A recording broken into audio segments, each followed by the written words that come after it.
चलिए स्टार्ट करते हैं। How do you come to know that a period is over in your school? तुम्हें कैसे पता चलता है कि तुम्हारे स्कूल में कोई पीरियड खत्म हो जाता है? कैसे पता चलता है? भाई बेल बजती है, पर तभी तो पता चलता है ना। You come to know easily that someone is at your door when he knocks or hear the sound of the doorbell. आपको तुरंत पता चल जाता है कि आपके घर के दरवाजे पर कोई खड़ा है। कैसे पता चलता है? जब वो या तो दरवाजे को खटखटाता है या डोरबेल बजाता है, तब जाकर हमें पता चल जाता है। हम डोरबेल की आवाज सुनते हैं, तब हमें पता चलता है कि हाँ दरवाजे पर क्या है, कोई आया हुआ है। Most of the time you can make out that someone is approaching you by just hearing the foot steps. आप काफी समय क्या होता है ना, आपकी तरफ अगर कोई आ रहा है तो आपको तुरंत पता चल जाता है। कैसे पता चल जाता है? Just by hearing the foot steps. उसके कदमों की आवाज सुनकर आपको पता चल जाता है कि हाँ मेरी तरफ कोई आ रहा है। तो यहां पर देख पा रहे हो, सारी चीजों में सिर्फ आवाज का गेम है भाई। आवाज सुनोगे तुरंत पता चल जाएगा कि हाँ कोई आया है दरवाजे पर, हाँ मेरी तरफ कोई आ रहा है। ये सब कैसे पता चलता है? ये सब पता चलता है आवाज को सुनकर।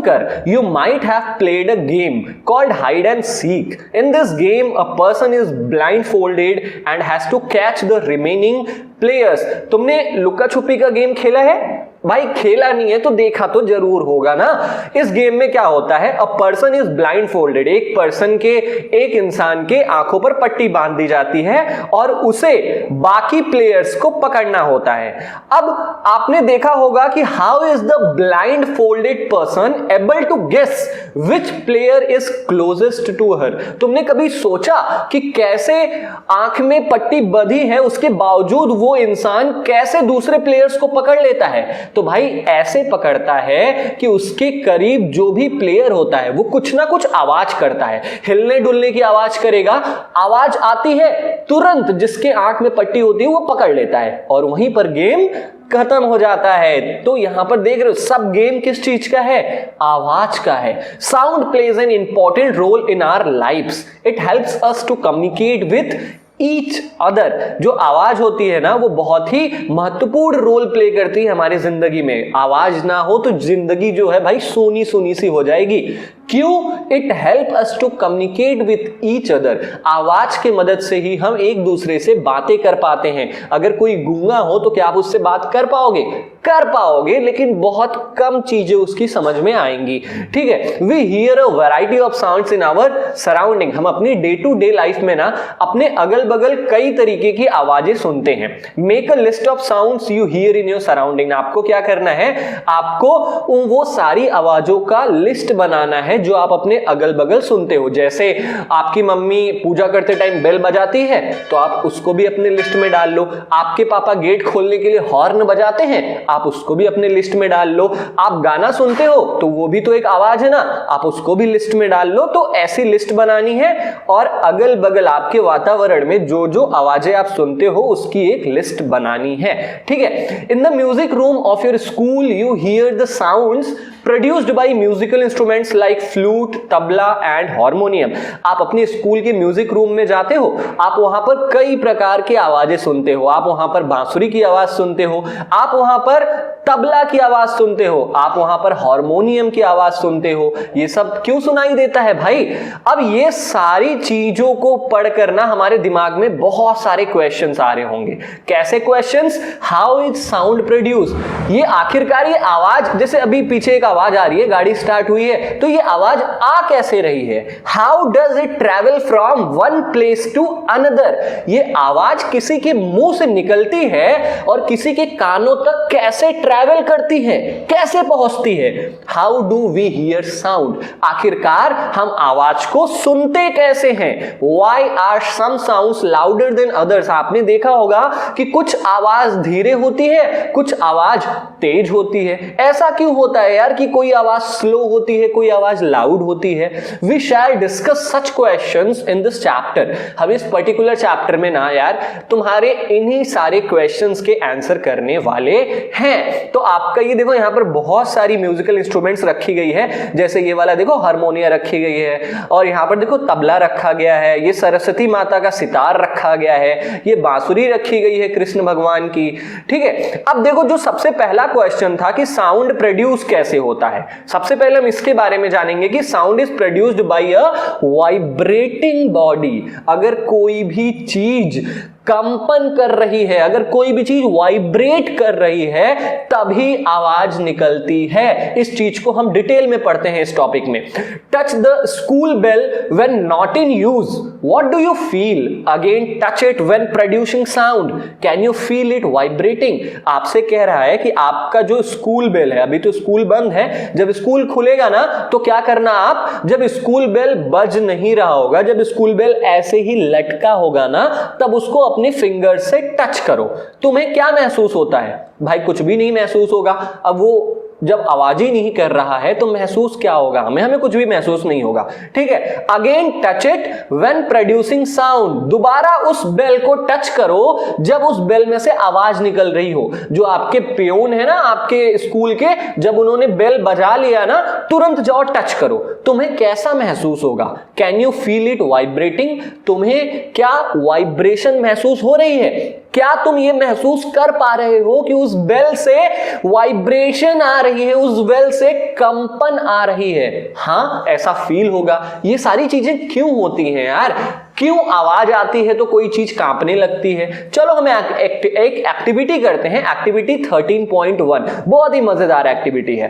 टेक अ मेटल प्लेट और a shallow pan, hang it at a convenient place in such a way that it does not touch any wall. आपको क्या करना है, एक ऐसे ही मेटल का प्लेट ले लेना है, जैसे इस बंदे ने लिया ना, ये कुकर लिया है, वैसे ही कुकर आप भी ले लो, और उसको एक ऐसी जगह टांग दो जिसके अगल बगल दीवार ना हो, अगल बगल दीवार ना हो, ऐसी जगह पर इस कुकर को टांग दो। अब क्या करना है आपको, now strike it with a stick, एक डंडा लो अपने हाथ में जैसे इस बंदे ने लिया है, और इससे पीटो, इस कुकर में पीटो। टच द प्लेट और pan gently with your finger, और जब आपने एक बार डंडे से मार लिया ना, तुरंत अपनी फिंगर लगा के देखो। Do you feel the vibrations? क्या तुम्हें कहीं कांपने की आवाज आती है? क्या कहीं तुम्हें कंपन फील होता है? हाँ, जैसे ही तुम स्टिक को मारोगे, इस स्टिक से आवाज निकलेगी, और जब ही आवाज निकल रही होगी ना, आप टच करोगे तो कांपने जैसी फीलिंग आएगी आपको, वाइब्रेशन जैसी फीलिंग आएगी। Again strike the plate with the stick and hold it tightly with your hands immediately after striking. आपको क्या करना है, एक बार फिर डंडे से मारना है इस कुकर पे। ठीक है, और जैसे ही आप मारो ना, जैसे ही आवाज आ रही हो, तुरंत इस कुकर को अपने हाथों से टाइटली पकड़ लो। क्या होगा? Do you still here the sound? क्या तुम्हें अब भी आवाज सुनाई देगी? नहीं, आवाज सुनाई देगी। क्यों? क्योंकि हमने अपने हाथों से जब टाइटली पकड़ लिया तो कांपने जैसी तो कोई चीज ही नहीं होगी, वाइब्रेशन तो होगी नहीं, और जब वाइब्रेशन नहीं होगी तो साउंड कहां से आएगा? Touch the plate after it stops producing sound, can you feel the vibrations now? क्या करो ना यार, जब इस कुकर में से आवाज ना निकल रही हो, तब इस कुकर को टच करो। क्या तुम्हें कोई आवाज फील हो रही है? क्या तुम वाइब्रेशन अब भी फील कर पा रहे हो? नहीं, ऐसा बिल्कुल नहीं है। क्यों नहीं है? क्योंकि जब आवाज नहीं तो वाइब्रेशन नहीं। मतलब इस एक्टिविटी से हमें यह पता चला कि कोई भी बॉडी से आवाज तभी निकलती है जब वो बॉडी वाइब्रेट कर रही हो। समझ गए कि नहीं? वो हो सकता है कि वो वाइब्रेशन हमें पता ना चले, और हो सकता है वो वाइब्रेशन हमें पता चल भी जाए। चलो नेक्स्ट एक्टिविटी है एक्टिविटी 13.2। इस एक्टिविटी में क्या करना है? ये एक्टिविटी बहुत सिंपल है। आपका जो पेंसिल बॉक्स है, जो ड्राइंग बॉक्स आप बोलते हो उसे, पेंसिल बॉक्स को लो और क्या करो, एक रबड़ लगा दो ऐसे लंबे लंबे में ना, इस पेंसिल बॉक्स के किनारे किनारे रबड़ लगा दो, और रबड़ के दोनों किनारों पर पेंसिल लगा दो। एक पेंसिल यहां पे और एक पेंसिल यहां पर। अब आपको क्या करना है, अपनी एक फिंगर से इस रबड़ को ऊपर की तरफ प्लग करना है। अब देखना क्या है तुम्हें, do you here any sound, जैसे तुम इस रबड़ को छोड़ते हो क्या कोई आवाज आती है? हाँ भाई आवाज तो आएगी ही। डज द बैंड वाइब्रेट, क्या ये जो रबड़ का बैंड है ये वाइब्रेट कर रहा है? हाँ, सिंपल सी बात है, इसमें से अगर आवाज आ रही है दैट मीन्स कि ये बैंड वाइब्रेट कर रहा है। मतलब इन दोनों एक्टिविटी से हमें क्या पता चलता है यार? इन दोनों एक्टिविटी से हमें एक ही चीज पता चलती है कि कोई बॉडी अगर वाइब्रेट कर रहा है तभी उसके अंदर से आवाज आएगी। बिना वाइब्रेशन के नो साउंड, तो नो वाइब्रेशन नो साउंड। ठीक है, आगे देखते हैं।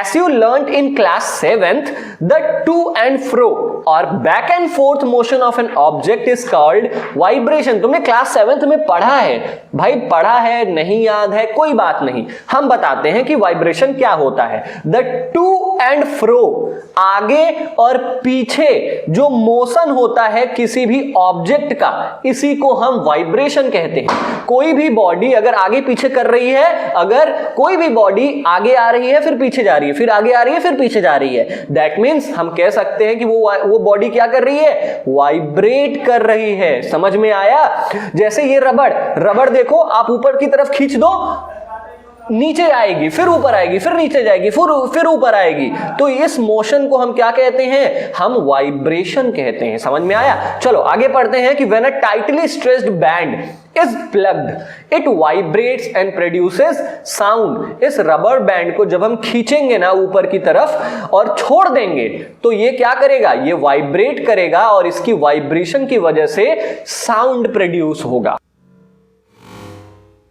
When it stops vibrating, और जैसे ही कुछ देर बाद ये बैंड वाइब्रेट करना बंद कर देगा, it does not produce any sound, इस बैंड में से कोई भी आवाज नहीं आएगी। ठीक है, तो दो एक्टिविटी तो हमने कर ली। अब तीसरा एक्टिविटी हम करेंगे कि 13.3 टेक अ मेटल डिश। आपको क्या करना है? एक स्टील का बर्तन ले लो, थाली ले लो, प्लेट ले लो, कुछ भी ले लो, पोर वाटर इन इट, और क्या करो? उसमें पानी डाल दो। जैसे देखो इस बंदे ने पानी डाला है ना अपने थाली में। अब क्या करना है आपको? Now strike again strike the यहां पर क्या है कि strike it at its edge with a spoon. क्या करना है आपको? थाली के किनारे ना एक चम्मच से पीटना है। Do you here a sound? जैसे ही तुम उस चम्मच को उस थाली में पीटोगे तो क्या कोई आवाज आएगी? यस, साउंड आएगी, आवाज आएगी। Again strike the dish and then touch it. क्या करो ना यार, दोबारा उस बर्तन को पीटो उस चम्मच से और उसे टच करो। Can you feel the dish vibrating? क्या तुम्हें कोई वाइब्रेशन महसूस हो रहा है? बिल्कुल महसूस हो रहा है। क्यों? क्योंकि आवाज आएगी तो वाइब्रेशन है, आवाज है तो वाइब्रेशन है। समझ गए ना? आगे चलते हैं। Strike the dish again. अब क्या करो? तुमने जब फील कर लिया कि हाँ इसमें से वाइब्रेशन आ रहा है, दोबारा स्पून से मारो उस थाली पर। Look at the surface of water, और पानी की तरफ देखो। Do you see any waves there? क्या तुम किसी भी प्रकार की तरंग, किसी भी प्रकार की वेव देख पा रहे हो पानी में? हाँ, जब हम अपनी थाली को चम्मच से पीटेंगे ना तो जो थाली में रखा पानी है वो ऐसे गोला गोला सा वेव निकालेगा, ऐसे सर्कुलर तरंगे निकालेगा। Now hold the dish. अब क्या करो? तुरंत पीट के तुरंत उस थाली को पकड़ लो।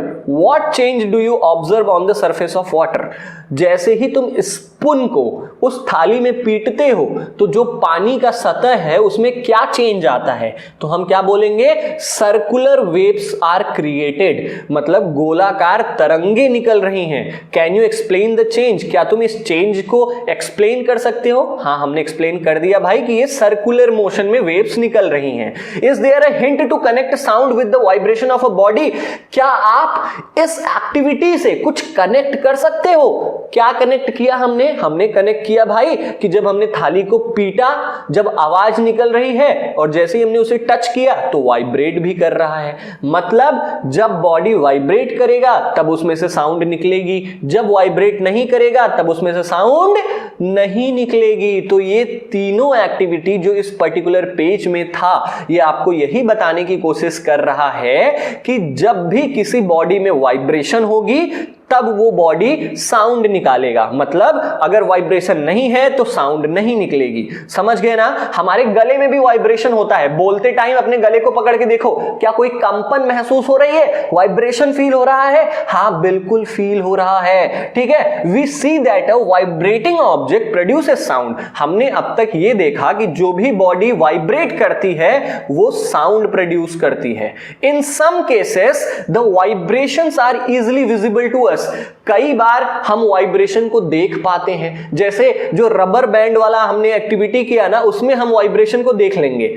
लेकिन ज्यादातर कुछ केसेस ऐसे भी होते हैं जिनमें जो ये वाइब्रेशन की दूरी होती है, जिसे हम एम्पलीट्यूड कहते हैं, अगर एम्पलीट्यूड छोटा है, स्मॉल है, तब हम वाइब्रेशन को नहीं देख पाएंगे। अगर एम्पलीट्यूड बड़ा है, मतलब देखो आप रबड़ को देखो, रबड़ कुछ दूर ऊपर जाता है तभी तो नीचे जाता है ना, तो हम इसको देख पाते हैं, तो इसका एम्पलीट्यूड ज्यादा है।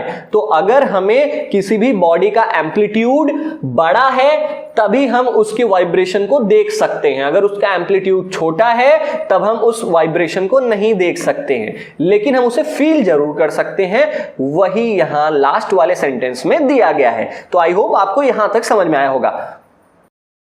ओके, नाउ अब हम एक्टिविटी 13.4 करेंगे। Take a hollow coconut shell and make a musical instrument. एक तारा। आपको क्या करना है, जो कोकोनट, जो नारियल का ऊपर वाला खोखला होता है ना, उसको लेना है और एक तारा नाम का एक म्यूजिकल इंस्ट्रूमेंट बनाना है। अब एक तारा कैसे बनता है अगर आपको नहीं पता तो आप YouTube पर सर्च कर सकते हो, हाउ टू मेक एक तारा।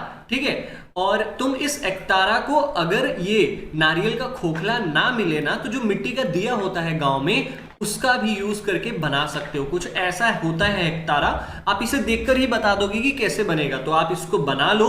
उसके बाद क्या करना है, play this instrument and identify it's vibrating part. आपको इस इंस्ट्रूमेंट को बजाना है और पता करना है कि इस इंस्ट्रूमेंट का कौन सा हिस्सा वाइब्रेट कर रहा है। जैसे तबला में, तबला क्या होता है, तबला का जो ऊपर वाला हिस्सा होता है, जो ऊपर वाली मेम्ब्रेन होती है, वो वाइब्रेट करती है। सेम ऐसे ही जो ये जो एक तारा है, इसका कौन सा हिस्सा वाइब्रेट कर रहा है, आपको ये बताना है। तो मैं आपको बता दूं यार, ये जो धागा लगा है, ये जो स्ट्रिंग है, ये इसमें देख रहे हो व्हाइट कलर का धागा लगा हुआ है, यही वाइब्रेट करता है। तो इस क्वेश्चन का आंसर क्या होगा, stressed string is it's vibrating part. ठीक है, चलो नेक्स्ट देखते हैं। अब यहां पर आपके लिए कुछ कहा गया है, make a list of familiar musical instrument and identified their vibrating parts. आप जिन जिन म्यूजिकल इंस्ट्रूमेंट्स को जानते हो, जैसे तबला हो गया, ढोलक हो गया, मंजीरा हो गया, आप इन सब इंस्ट्रूमेंट्स को एक लिस्ट बनाओ और क्या करना है, उनके वाइब्रेटिंग पार्ट्स को आइडेंटिफाई करना है। आपको बताना है कि उन इंस्ट्रूमेंट्स का कौन सा ऐसा पार्ट है जो वाइब्रेट कर रहा है। ठीक है, a few examples are given in table 13.1, complete the rest of the table. आपको क्या करना है, ये यहां पर कुछ एग्जांपल्स दिए गए हैं जो आपको क्या करना है। ये देखो कुछ म्यूजिकल इंस्ट्रूमेंट्स हैं और इनके वाइब्रेटिंग पार्ट इस तरफ दिए गए हैं। ठीक है, आपको कुछ और इंस्ट्रूमेंट्स के नाम लिखने हैं और इसका वाइब्रेटिंग पार्ट यहां पर लिखना है। चलो, जैसे वीणा, वीणा देख लिया आपने, जो सरस्वती माता ली होती है, सितार कहते हैं कि वीणा कहते हैं, वो वीणा आप समझ लो एक म्यूजिकल इंस्ट्रूमेंट्स होता है, सितार के जैसे ही होता है। ठीक है, तो उसका कौन सा हिस्सा वाइब्रेट करता है, तो जो उसकी स्ट्रेस्ड स्ट्रिंग होती है, जो उसका धागा होता है, वही वाइब्रेट करता है। ठीक है, सेकंड क्वेश्चन, तबला, तबला का कौन सा हिस्सा ऐसा है जो वाइब्रेट करता है, तो जो तबला का ऊपर वाला जो परत होता है ना, वही स्ट्रेस्ड मेम्ब्रेन इसका वाइब्रेटिंग पार्ट होता है। ठीक है, फ्लूट, बांसुरी, बांसुरी में आप देखे होते हो होल्स होता है, जो जिस होल्स से एयर पास आउट होती है, वही होल वाइब्रेट करता है। तो ये करवाना यार बहुत ज्यादा सिंपल है। आप कोई भी म्यूजिकल इंस्ट्रूमेंट का नाम लिखो और आप अगर जानते हो तो ठीक है, नहीं तो यार बजा बजा कर देखो कि कौन सा हिस्सा उसका वाइब्रेट कर रहा है। अब आपका ये क्या है यार, सेल्फ वर्क है, आप इसे अपने से करना। ठीक है, now many of you might have seen the मंजीरा, जिसे हम क्रिम्बल्स भी कहते हैं। आप लोगों में से कई लोगों ने मंजीरा देखा होगा। गांव में। ये देख रहे हो, ये मजीरा है, दिस इज मजीरा। जो भजन होता है हमारे गांव में या जो मंदिरों पर गीत गाया जाता है उसमें मजीरा बजाया जाता है। घटम, आपने घटम देखा है कभी? ये है घटम, घटा जैसा है ना, ये घड़ा जैसा है, इसलिए इसका नाम घटम रखा गया है। वैसे घटम संस्कृत शब्द है, ठीक है, संस्कृत से लिया गया है ये जो शब्द है घटम। तो क्या आपने कभी घटम देखा है? हाँ देखा ही है यार, टीवी में ही देखा होगा आपने, आपने गांव में देखा होगा इसे। आपने कभी नूट देखा है? नूट भी कुछ ऐसा ही घटम के जैसा ही होता है। मड पॉट मतलब मिट्टी का ही ये बर्तन जैसा होता है जिसको ठोक या पीट कर बजाया जाता है। आपने कभी करतल देखा है? करतल, आप देख पा रहे हो ये फिगर, ये है करतल। करतल मतलब क्या होता है? कर मतलब हाथ, तल मतलब ताली। जो हाथ से ताली बजाई जाए या हाथ से जो ताली बजाने वाली आवाज है वो जिस भी इंस्ट्रूमेंट से निकले उन इंस्ट्रूमेंट्स को हम करतल कहते हैं। These instruments are commonly used in many parts of our country। ये जो सारे इंस्ट्रूमेंट्स हैं वो हमारे देश के अलग अलग हिस्से में यूज होते हैं। आप गांव के किसी भी मंदिर पे चले जाओ, भजन होता होगा वहां पर रामायण होता होगा, कुछ भी होता हो वहां पर ये घटम, मंजीरा और करतल ये सारी चीजें यूज होती हैं, ठीक है। लेकिन आप अपने फादर से पूछो, वो बता देंगे आपको। These instruments are commonly used in many parts of our country, हमने देख लिया। These musical instruments are simply beaten or जो ये म्यूजिकल इंस्ट्रूमेंट्स होते हैं जैसे घटम हो गया, मजीरा हो गया, नूट हो गया, करतल हो गया, इन इंस्ट्रूमेंट्स को ठोक कर या पीट कर बजाया जाता है। जैसे ये देख रहे हो घटम हाथों से बजा रहा है, ठीक है, और मजीरा भी दोनों हाथों से पकड़कर उसे पीटा जाता है। तो ये सारे ऐसे इंस्ट्रूमेंट्स हैं जिन्हें अपने हाथों से पकड़कर पीट कर या ठोक कर बजाया जाता है। अब आपके लिए एक क्वेश्चन है, जिस क्वेश्चन का जिक्र हमने स्टार्टिंग में किया था वही क्वेश्चन है ये। आपको इसी क्वेश्चन का आंसर कमेंट बॉक्स में कमेंट करना है। यार देखते हैं कि कितने लोग इस वीडियो को लास्ट तक देखते हैं, और जो देखेगा वो इस क्वेश्चन को तो जरूर कमेंट बॉक्स में मुझे कमेंट करके बताएगा कि और भी कई ऐसे इंस्ट्रूमेंट्स हैं जो ठोक कर या पीट कर बजाए जाते हैं। ऐसे इंस्ट्रूमेंट्स का आपको नाम लिखना है। ये मैंने रेड से कट आउट कर दिया है, इसका मतलब है कि यही क्वेश्चन है, ठीक है। आपको इसी का आंसर कमेंट बॉक्स में बताना है। चलो, you too can make a musical instrument. आप भी म्यूजिकल इंस्ट्रूमेंट, कोई भी बजने वाली इंस्ट्रूमेंट आप बना सकते हो। कैसे बना सकते हो? चलो आपको एक एक्टिविटी करके दिखाता हूं। एक्टिविटी 13.5। आपको क्या करना है इस एक्टिविटी में? टेक 6 to 8 बॉल्स और टम्बलर्स। आपको क्या लेना है? ग्लास लेना है। 6 ले लो, 7 ले लो या 8 ले लो, 8 ग्लास ले लो। उसके बाद क्या करना है? Fill them with water up to different levels increasing gradually from one end to other. ये बहुत इंपॉर्टेंट है। आपको क्या करना है, किस तरीके से इसमें पानी डालनी है? जो पहला वाला ग्लास हो उसमें थोड़ा ज्यादा पानी हो, दूसरे वाले ग्लास में पहले वाले से कम हो, तीसरे में इन दोनों से कम हो, ऐसे ऐसे कम होता जाए, ठीक है। और एक ऐसा ग्लास हो जिसमें पानी सबसे कम हो, इसमें सबसे ज्यादा है, इसमें सबसे कम है, ऐसे पानी आपको डाल देना है इन ग्लास में। आपको और क्या करना है? Now take a pencil and strike the bowls gently. ये जो ग्लास है ना, इन 8 ग्लासों को अपनी स्टिक से, एक कोई भी पेंसिल ले लो, कोई स्टिक ले लो, उससे पीटना स्टार्ट करो। कैसे पीटोगे? एक बार इस पे, फिर एक बार इस पे, फिर एक बार इस पे, फिर एक बार इस पे, फिर एक बार इस पे, ऐसे ऐसे ऐसे पीटते जाओ। इससे क्या होगा? देखो, strike all of them in succession. जो मैंने आपको बताया, एक एक करके स्टिक, ये जो पेंसिल लिए हो ना, वो सब पर, सभी ग्लास पर एक एक करके पीटो। क्या होगा? You will hear pleasant sound. तुम एक बहुत ही सुरीली मधुर सी आवाज सुनोगे। दिस इज योर जल तरंग। बधाई हो, आपने म्यूजिकल इंस्ट्रूमेंट बना लिया और इस म्यूजिकल इंस्ट्रूमेंट का नाम है जल तरंग, ठीक है। चलो, तो आप जल तरंग जरूर बनाना अपने घर पर और उसे बजाना। हो सके तो वीडियो शेयर करना मुझे इंस्टाग्राम पर पांडेप्रेम47, ठीक है। चलो आगे चलते हैं। When we plug the string of an instrument like the sitar, the sound that we hear is not only that of the string. अब आपको यहां पर एक बहुत ही दिलचस्प चीज बताई जा रही है। क्या है? आप देखो, क्या करो ना, एक कोई भी म्यूजिकल इंस्ट्रूमेंट ले लो, जैसे सितार हो गया, ठीक है, जिसमें स्ट्रिंग लगी होती है, जिसमें धागे लगे होते हैं, केवल वही म्यूजिकल इंस्ट्रूमेंट लो। जैसे सितार हो गया, गिटार हो गया, हमारा वीणा हो गया, ठीक है। तो जैसे सितार हमने ले लिया, तो the sound that we hear is not only that of the string.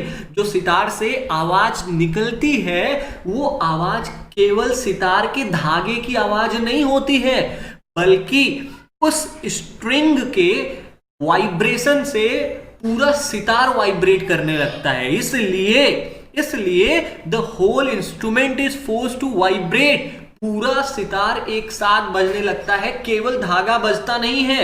And it is the sound of the vibration of the instrument that we hear. और सितार से जो आवाज निकल कर आती है वो आवाज केवल स्ट्रिंग, केवल धागे की आवाज नहीं होती है, बल्कि पूरे सितार के बॉडी की आवाज होती है।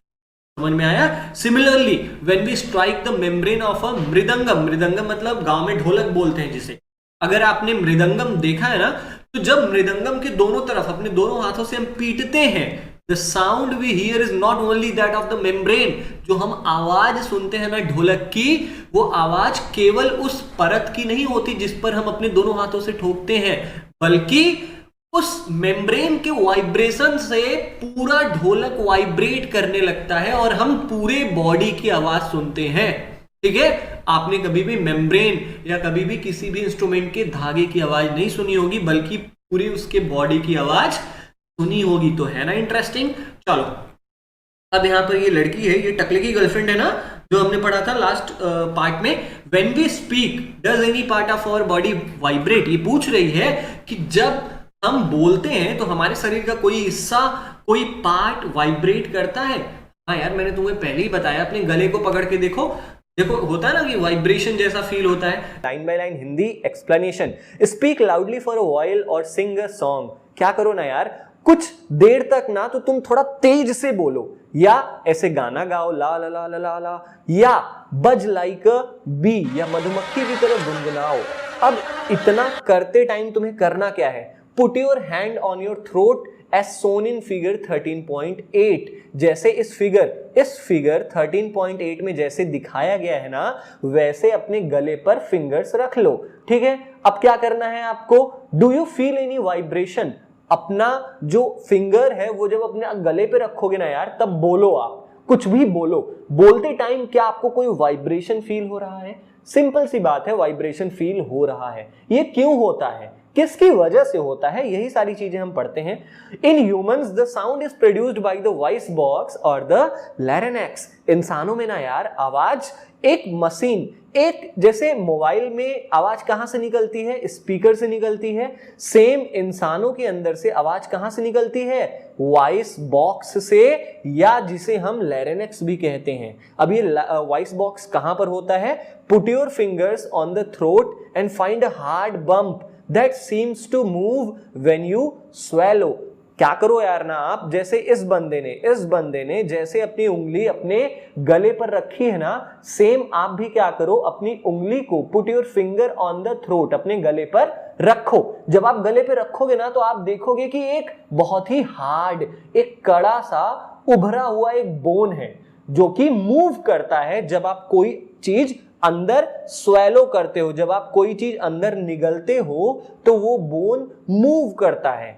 उसी बोन को, इसी पार्ट ऑफ बॉडी को हम वॉइस बॉक्स कहते हैं। क्या आप पहचान पा रहे हो वॉइस बॉक्स को? अपने गले के ऊपर अपने दोनों उंगलियों को रखो और कोई चीज निगलो, पानी पियो या कोई चीज निगलो, आप देखोगे कि एक हड्डी है जो ऊपर नीचे कर रही है। वही पार्ट ऑफ बॉडी हमारा वॉइस बॉक्स होता है। अब वॉइस बॉक्स कहां पर होता है? It is at the upper and of the wind pipe. आप देख पा रहे हो ये जो विंड पाइप है, ये जो सांस लेने की नली है ना, इसका जो ऊपर वाला हिस्सा है, कौन सा हिस्सा?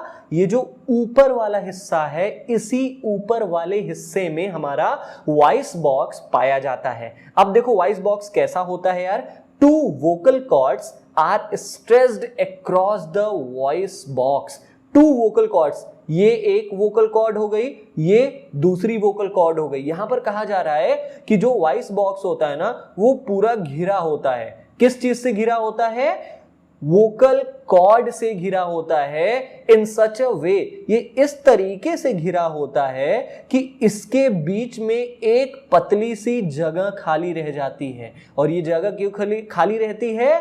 For the passage of air, ताकि इस नैरो स्लिट में से, इस पतली जगह में से हवा अंदर आ सके और बाहर हम उसे हवा को छोड़ सके। हम क्या करते हैं? हम ऑक्सीजन को अंदर लेते हैं ना, तो किस चीज की मदद से लेते हैं? यही जो नैरो जगह है, ये जो पतली जगह है ना हमारे वोकल कॉर्ड में, इसी से अंदर हवा जाती है और जो कार्बन डाइऑक्साइड है ये इसी से बाहर आती है। तो आई थिंक आपको समझ में आ गया होगा कि वॉइस बॉक्स क्या होता है। समझ गए?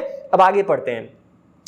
अब हम ये पढ़ेंगे कि कैसे इस वॉइस बॉक्स से आवाज निकलती है, इंसान आवाज कैसे निकाल पाते हैं, ये हम पढ़ेंगे। When the lungs force air through the slit, the vocal cords vibrate, producing sound। यहां पर कहा जा रहा है कि जब हमारा लंग्स कार्बन डाइऑक्साइड छोड़ता है बाहर, तो छोड़ते टाइम हवा जो कार्बन डाइऑक्साइड है वो इतनी तेज से इस वोकल कॉर्ड से टकराती है ना कि ये वोकल कॉर्ड वाइब्रेट करने लगता है। और हमने पहले ही पढ़ा है कि जो चीज वाइब्रेट करने लगी मतलब उसमें से आवाज आने लगती है। तो जैसे ही ये वोकल कॉर्ड वाइब्रेट करता है, हमारे अंदर से, हमारे मुंह के अंदर से आवाज निकलने लगती है। अब इस वोकल कॉर्ड के बारे में मैं आपको बता दूं यार, ये जो वोकल कॉर्ड है ये देख रहे हो यहाँ पर दो मसल्स लगे हुए हैं, एक ये मसल हो गया और एक ये जो ग्रे कलर का है ना, यही दो मसल्स इन वोकल कॉर्ड में लगे हुए हैं। ये लगभग 2 इंच लंबा मसल होता है और ट्यूब होता है ये, ठीक है, ट्यूबुलर होता है। समझ गए कि नहीं? अब आगे देखते हैं। Muscles attach to the vocal cords can make the cords tight और लूज। जो वोकल कॉर्ड्स में ये मसल्स लगे हैं, ये जो ग्रे कलर के मसल्स लगे हैं, वो टाइट भी कर सकते हैं वोकल कॉर्ड को और वोकल कॉर्ड को ये लूज भी कर सकते हैं। यहां पर 2 कंडीशन बन जाती है कि ये जो मसल्स लगे हैं ना इन वोकल कॉर्ड्स में, ये पूरे वोकल कॉर्ड को टाइट कर सकते हैं या लूज कर सकते हैं। जब ये वोकल कॉर्ड को टाइट कर देते हैं या पतला कर देते हैं तो हमारे मुंह से कैसी आवाज आती है? पतली आवाज आती है। जैसे हम ये कह रहे हैं, जैसे सुनो आप, hello everyone this is Prem Pandey, तो हमारी आवाज कैसी निकल रही है? पतली निकल रही है ना। क्यों निकल रही है? क्योंकि ये जो वोकल कॉर्ड्स हैं वो इस समय टाइट हैं, पतले हैं। समझ गए? अब जब हम इस वोकल कॉर्ड को लूज कर देंगे, ढीला कर देंगे या इसे मोटा कर देंगे, तो जो आवाज निकलेगी ना वो अलग आवाज होगी। जैसे ऐसी आवाज निकलेगी, हेलो एवरीवन, थोड़ा सा मैनली वाइज हो जाएगी, थोड़ा सा मर्दाना आवाज हो जाएगी। समझ गए आप? चलो अब हम इस चीज को देखने के लिए यार, इस आवाज को समझने के लिए हम एक्टिविटी 13.6 करेंगे। अब देखो एक्टिविटी 13.6 में है क्या? Take 2 rubber strips of the same size. आपको क्या करना है ना, 2 रबड़ लेना है। जैसे इस लड़की ने रबड़ लिया है, 2 रबड़ लेना है, सेम साइज का दोनों रबड़ होना चाहिए। उसके बाद क्या करना है, प्लेस दिस 2 pieces 1 above। दोनों रबड़ को क्या करो ना यार, एक रबड़ नीचे रख लो और उसके ऊपर एक रबड़ रख लो। उसको क्या करो आप, the other and stretch them tight, और दोनों रबड़ को स्ट्रेच कर लो, खींच लो, जैसे इस लड़की ने खींचा हुआ है। ऐसे सेम टू सेम अपने रबड़ को होठों के पास लगा लो। अब क्या करना है आपको, now blow air through the gap between them. आप देखोगे कि इन दोनों रबड़ के बीच में ना यार एक पतला सा गैप होगा। इन्हीं गैप के बीच में से आपको क्या करना है, ब्लो एयर, हवा पास आउट करवानी है। एज द एयर ब्लोस, जैसे ही तुम उन रबड़ के बीच में फूकना या हवा पास आउट करना स्टार्ट करोगे, क्या होगा, अ साउंड इज प्रोड्यूस्ड, एक अजीब सी आवाज आएगी। You can also take a piece of paper with a narrow slit and hold between your fingers. अगर आप रबड़ नहीं लेना चाहते हो तो आप क्या करो, 2 पेपर ले लो, एक पेपर को दूसरे पेपर के ऊपर रख लो और बीच में से फूकना, हवा मारना स्टार्ट करो। क्या होगा, now blow through the slit and listen to the sound. जो दोनों पेपर के बीच में जो स्लिट है, जो खाली जगह है ना, वहां पर फूको और जो आवाज आ रही है उसको सुनो। Our vocal cords produce sound in a similar manner. जैसे आवाज आ रही है उन कागजों के बीच में से, इस रबड़ के बीच में से जैसी आवाज आ रही है, इस कागज के बीच में से जैसी आवाज आ रही है, सेम ऐसा ही आवाज हमारा वोकल कॉर्ड प्रोड्यूस करता है। तो आई होप आपको समझ में आ गया होगा कि हमारा वोकल कॉर्ड कैसे फंक्शन करता है, कैसे पतली आवाजें निकालता है, कैसे मोटी आवाजें निकालता है। अब एक बहुत इंपॉर्टेंट चीज यहां पर ली गई है यार, पढ़ लेते हैं इसको। यहां पर क्या कहा गया है, कहा गया है कि the vocal cords in men are about 20 millimetre long. जो मैन होते हैं, जो मर्द होते हैं, ऐसे कह लो जो बॉय होते हैं, उनके क्या होता है, उनके वोकल कॉर्ड्स ना कम से कम 2 इंच लंबे होते हैं। कितने लंबे होते हैं? 2 इंच लंबे होते हैं। और जिसकी वजह से जो मैन की आवाज होती है वो थोड़ा सा कड़ी होती है, थोड़ा सा हार्ड होती है। जैसे हम ऐसे कहते हैं ना, कहाँ जा रहे हो, क्या कर रहे हो, ये किसी मैन की आवाज है। ये आवाज थोड़ी सी हार्ड है।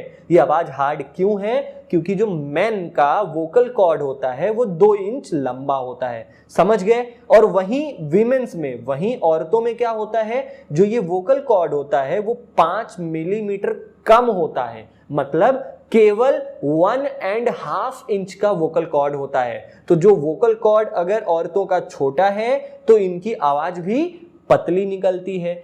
Children have very short vocal cords. बच्चों के तो वोकल कॉर्ड्स जो होते हैं वो और भी छोटे होते हैं। और जब बच्चों के वोकल कॉर्ड्स छोटे होते हैं तब हम बोलते हैं ना, बच्चों की आवाज बड़ी प्यारी होती है, बड़ी मीठी होती है। तो बच्चों की आवाज मीठी और प्यारी क्यों होती है? क्योंकि बच्चों का जो वोकल कॉर्ड होता है वो बहुत छोटा होता है। समझ गए? हमारी आवाज सुरीली निकलती है, हमारी आवाज फटी हुई निकलती है, हमारी आवाज कैसे भी निकलती है, ये किसकी वजह से होता है? वोकल कॉर्ड की वजह से होता है। अगर वोकल कॉर्ड ज्यादा बड़ा है तो हमारी जो आवाज है वो थोड़ी सी मैनली वॉइस होगी। मैनली वॉइस मतलब मर्दों की तरह आवाज होगी। और वहीं वोकल कॉर्ड अगर छोटा है तो आवाज कैसी होगी? औरतों की तरह होगी। समझ में आया? अब नेक्स्ट देखते हैं हम।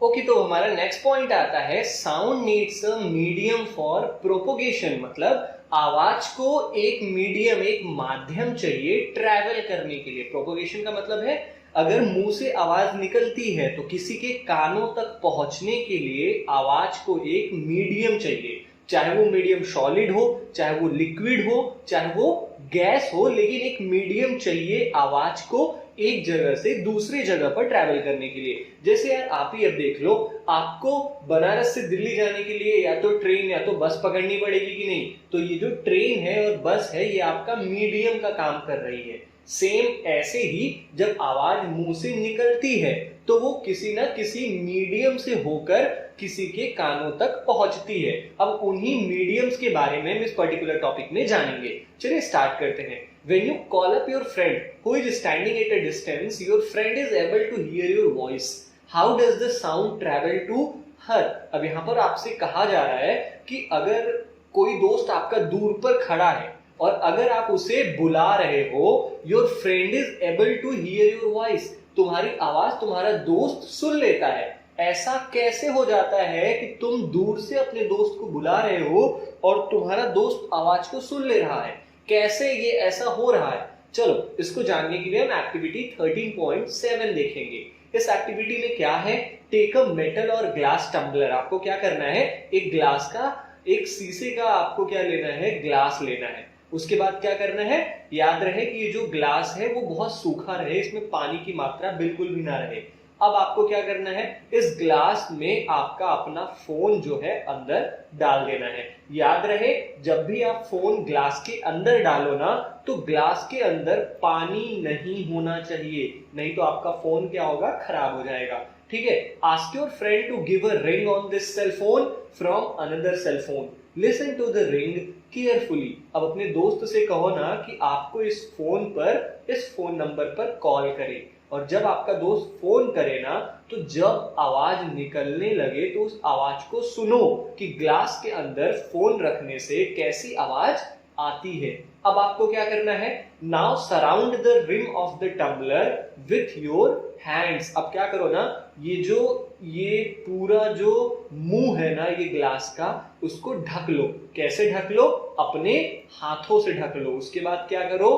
Put your mouth on the opening between your hands. जैसे इस लड़के ने क्या किया है? इस लड़के ने अपने दोनों हाथों को ग्लास के मुंह पर रखा है, फिर ग्लास को अपने मुंह में लगा लिया है। सेम आपको ऐसा ही करना है। और उसके बाद क्या करना है? जब आप ऐसा कर लो ना तो अपने फ्रेंड को इशारा कर दो कि आपका फ्रेंड उसी नंबर पर दोबारा फोन करे।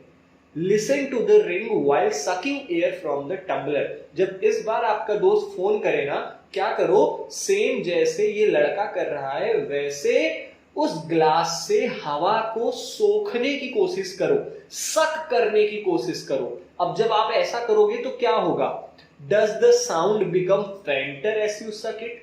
क्या आवाज धीरे धीरे हल्की होती जा रही है जैसे जैसे तुम हवा को सोखते जा रहे हो, जैसे जैसे तुम अपने मुंह से हवा को सोखते जा रहे हो, तुम देखोगे ना कि आवाज उतनी ही धीमी होती जा रही है।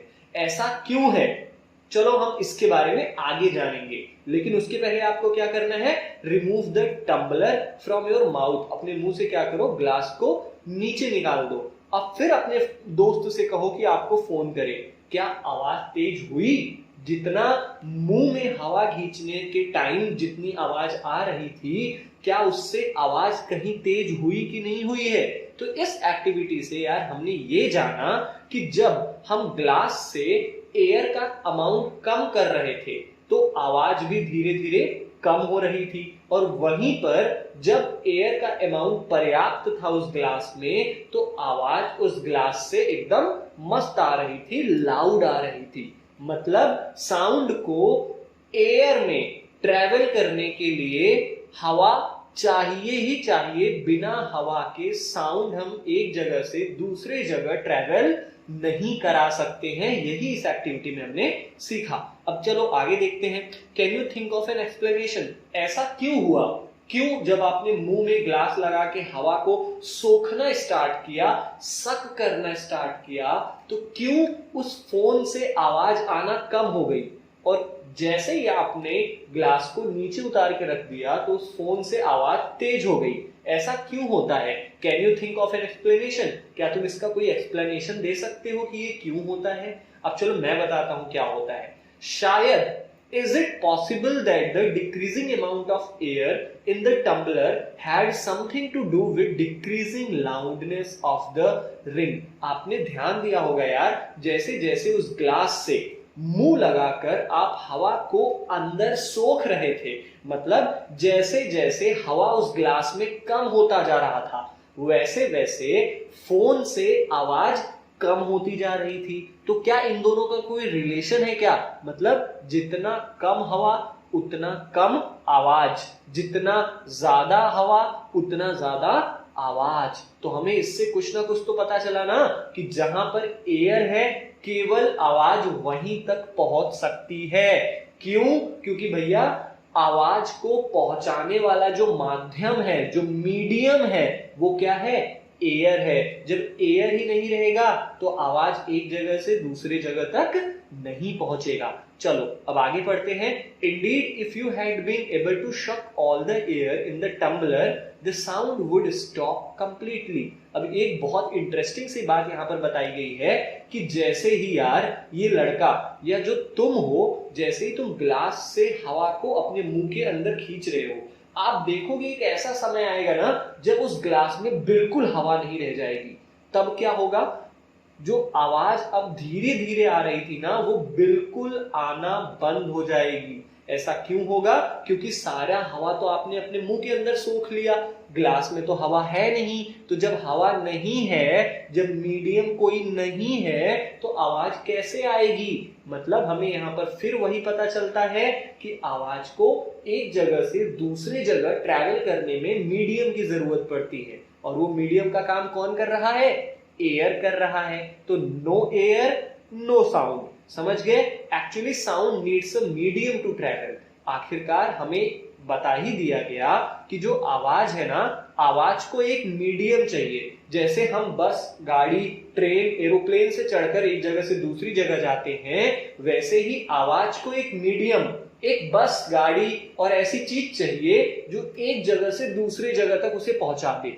तो सॉलिड, लिक्विड और गैस, इन तीनों मीडियम में से कोई भी मीडियम हो सकता है जो आवाज को एक तरफ से दूसरी तरफ पहुंचा सकता है। समझ गए? When air has been removed completely from a vessel, it is said that there is a vacuum in the vessel.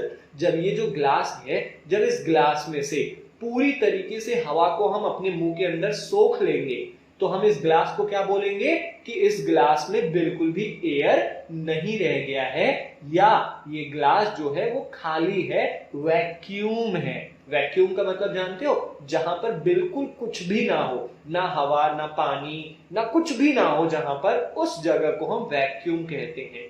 तो ग्लास से जब हम सारी हवा अंदर सोख लेंगे तो वो जो ग्लास होगा वो खाली हो जाएगा, वो जो ग्लास है वो वैक्यूम हो जाएगा।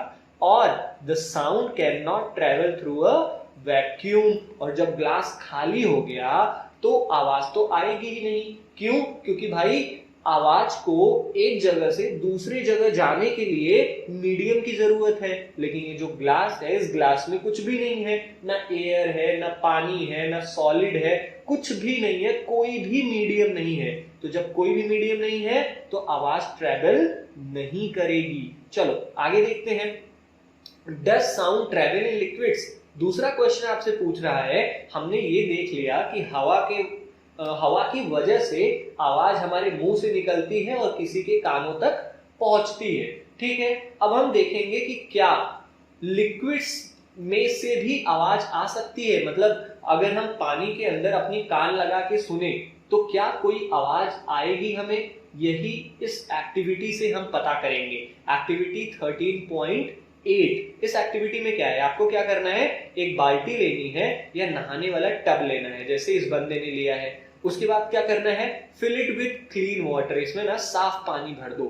Take a small bell in one hand, जैसे इस लड़के ने क्या किया है, इस लड़के ने एक हाथ में एक बेल लिया है और अपना एक कान पानी से ऊपर रखा है ताकि इस बेल की आवाज वो सुन सके। अब क्या करो, बेल बजाओ और ऐसे बजाना कि ये बेल जो है ना वो इस टब की दीवालों में कहीं भी लड़े ना, ठीक है। अब बेल को बजाओ और फिर अपना कान लगा के पानी में सुनो, क्या कोई आवाज आ रही है? हाँ, आवाज आ रही है। Place your year gently on the water surface, आपको क्या करना है, अपना कान पानी के सतह पर लगाना है। याद रहे कि पानी के अंदर अपने कान को ना डाल लेना, क्योंकि कान के अंदर पानी चला जाएगा और आपका कान खराब भी हो सकता है। Can you hear the sound of the bell? जब आप पानी के अंदर से बेल बजा रहे हो तो क्या तुम बेल की आवाज को सुन पा रहे हो पानी के बाहर? हाँ, सुन पा रहा हूं। आप ऐसा करके देख लेना कि पानी के अंदर कोई आवाज करो और उसको बाहर से सुनने की कोशिश करो। क्या आवाज सुनाई देती है? हाँ भैया, आवाज सुनाई देती है। Does it indicate that sound can travel through liquids? अब हमें इस एक्टिविटी से क्या पता चलता है, हमें इस एक्टिविटी से ये पता चलता है कि भाई जो आवाज है ना वो पानी के अंदर, लिक्विड के अंदर भी ट्रेवल कर सकती है। हमने पढ़ लिया, हमने पढ़ा कि जो आवाज है वो एयर में ट्रेवल करती है, हमने पढ़ा कि जो आवाज है वो वाटर में भी ट्रेवल करती है, हमने इस एक्टिविटी से देख लिया। अब हमें क्या देखना है, अब देखो यहाँ पर पहेली कुछ कह रही है, पहेली कह रही है कि oh that is how whales and dolphins might be communicating under water. पहेली को अब समझ में आया कि पानी के अंदर जो व्हेल्स होते हैं, जो डॉल्फिन्स होती हैं, वो शायद अपने से एक दूसरे से बात ऐसे ही करते होंगे पानी के अंदर और उन्हें आवाज ऐसे ही सुनाई देती होगी। तो ये पहली बस गेस कर रही है, इससे कोई मतलब नहीं है, क्योंकि डॉल्फिन्स और जो वेल्स हैं वो एक दूसरे से बात तो करते नहीं है भाई, बात करते भी होंगे तो हमें नहीं सुनाई देता है क्योंकि वो अपनी आवाज में करते हैं। चलो आगे चलते हैं, let us find out if sound can travel through solids also. हमने पढ़ा कि जो साउंड है, जो आवाज है, वो हवा में एक जगह से दूसरी जगह जा सकती है। हमने पढ़ा कि जो आवाज है वो लिक्विड्स में भी एक जगह से दूसरी जगह जा सकती है। अब हम पढ़ेंगे कि क्या जो आवाज है वो सॉलिड्स में भी ट्रैवल कर सकती है। क्या किसी सॉलिड के एक एंड से दूसरे एंड तक आवाज ट्रैवल कर सकती है कि नहीं कर सकती है, यही हम इस एक्टिविटी 13.9 में जानेंगे। अब इसके लिए आपको क्या करना है, टेक अ मीटर स्केल और अ लॉन्ग मेटल रॉड। आपको क्या करना है, आपने देखा होगा कि ऐसा वाला स्केल आता है जिससे आपके टीचर मारते हैं अपने क्लास में, ऐसे मेटल का ये आता है ना स्केल। आपको क्या करना है, ऐसी लंबी सी स्केल लेनी है और क्या करना है, ऐसे एक लड़का जैसे किया है इसने अपने कान में स्केल को लगाया है और एक लड़का क्या कर रहा है, अपने हाथ से स्केल के दूसरे एंड को स्क्रैच कर रहा है, खुरुच रहा है। अब देखो can you hear the sound of the scratching? क्या आपको इस स्क्रैचिंग की, इस खुरचने की आवाज आपके कानों तक पहुंच रही है? Ask your friends around you if they were able to hear the sound. अब देखो, जब ये लड़का अपनी उंगली से यहाँ पर खुरचेगा ना, तो आपके कानों तक बहुत तेज आवाज पहुंचेगी खुरचने की। तो हमें इससे पता चलता है कि जो आवाज है वो सॉलिड्स से भी ट्रांसफर हो सकती है, मतलब सॉलिड भी वो मीडियम हो सकता है जिसकी वजह से आवाज एक एंड से दूसरे एंड तक पहुंच सकती है। अब आपको क्या करना है? Ask your friend if they were able to hear the sound. अब अगल बगल अगर कोई फ्रेंड हो, कोई दोस्त हो, तो उससे पूछो कि क्या वो भी आवाज सुन पा रहा है? तो ऐसा नहीं होगा, वो आवाज नहीं सुन पा रहा होगा। क्यों? क्योंकि भाई आपने कान में लगाया है तो केवल आप तक सुनाई देगा, ये हर जगह नहीं फैलेगा, इतनी तेज आवाज नहीं होती है। चलो अब हम नेक्स्ट पढ़ते हैं कि you can also perform the above activity by placing your ear at the one end of a long wooden or metallic table and asking your friend to gently scratch the other end of the table. यहां से यहां तक क्या बताया गया है? जो school वाला टेबल होता है ना यार, अबे ऐसे स्कूल में बेंच होता है, आपने देखा है, अपना कान उस बेंच के ऊपर रख दो और क्या करो, अपने हाथ से ही उस बेंच पर क्या करो, कुछ बजाओ, टिंग टड़ाका ऐसे बजाओ। अब देखो कान में आवाज आ रही है, यस आ रही है। हमें इससे क्या पता चलता है? हमें ये पता चलता है यार कि साउंड जो है ना वो सॉलिड्स से भी ट्रांसफर हो सकती है, क्योंकि ये जो टेबल है, ये जो स्केल है, ये दोनों क्या है? सॉलिड है, और इन दोनों में आपने देखा कि आवाज आ रही है। ये एक्टिविटी अब बहुत आसान है। ये जो फिगर है, ये वाले देख रहे हो आप, ये बहुत आसान है यार। अपने स्कूल में जाना, वहां पे डेस्क होगा, बेंच होगा, और अपना कान उस बेंच और डेस्क के ऊपर रख देना। उसके बाद खुद के हाथ से ऐसे ऐसे ऐसे ऐसे ऐसे आवाज करना, देखना कोई आवाज आ रही है आपके कानों तक? हाँ आ रही है आपके कानों तक। तो हमें इससे क्या पता चलता है? हमें ये पता चलता है कि भाई जो बेंच है वो सॉलिड है, और सॉलिड्स में से भी जो साउंड है वो ट्रेवल कर सकती है। तो हमने क्या क्या पढ़ा अब तक? We find that sound can travel through wood और metal। हमने अब तक ये जाना कि जो आवाज है वो लकड़ी के भीतर से भी आ सकती है, वो किसी मेटल, चाहे वो लोहा हो, चाहे वो सोना हो, चांदी हो, कुछ भी हो, इन सभी चीजों से साउंड ट्रैवल कर सकती है। और यहां तक कि हमने क्या जाना कि in fact sound can travel through any solid. जो आवाज होती है ना वो दुनिया की कोई भी सॉलिड ऑब्जेक्ट हो गया, चाहे वो हमारा लैपटॉप हो गया, चाहे वो मेरा फोन हो गया, चाहे वो टेबल हो गया, चेयर हो गया, कोई भी सॉलिड ऑब्जेक्ट हो गया, सभी सॉलिड ऑब्जेक्ट से आवाज ट्रैवल करती है। You can perform interesting activities to show that sound can also travel through strings. आपको क्या करना है ना, आप बहुत मजेदार एक्टिविटीज कर सकते हो, जिससे आपको ये पता चलेगा ना कि जो आवाज है ना वो इस धागे से भी ट्रैवल करती है। कैसे ट्रैवल करती है? Have you ever made a toy telephone? क्या आपने ऐसा टेलीफोन कभी बनाया है? हाँ यार बहुत आसान है, आपने कभी ना कभी तो बनाया होगा।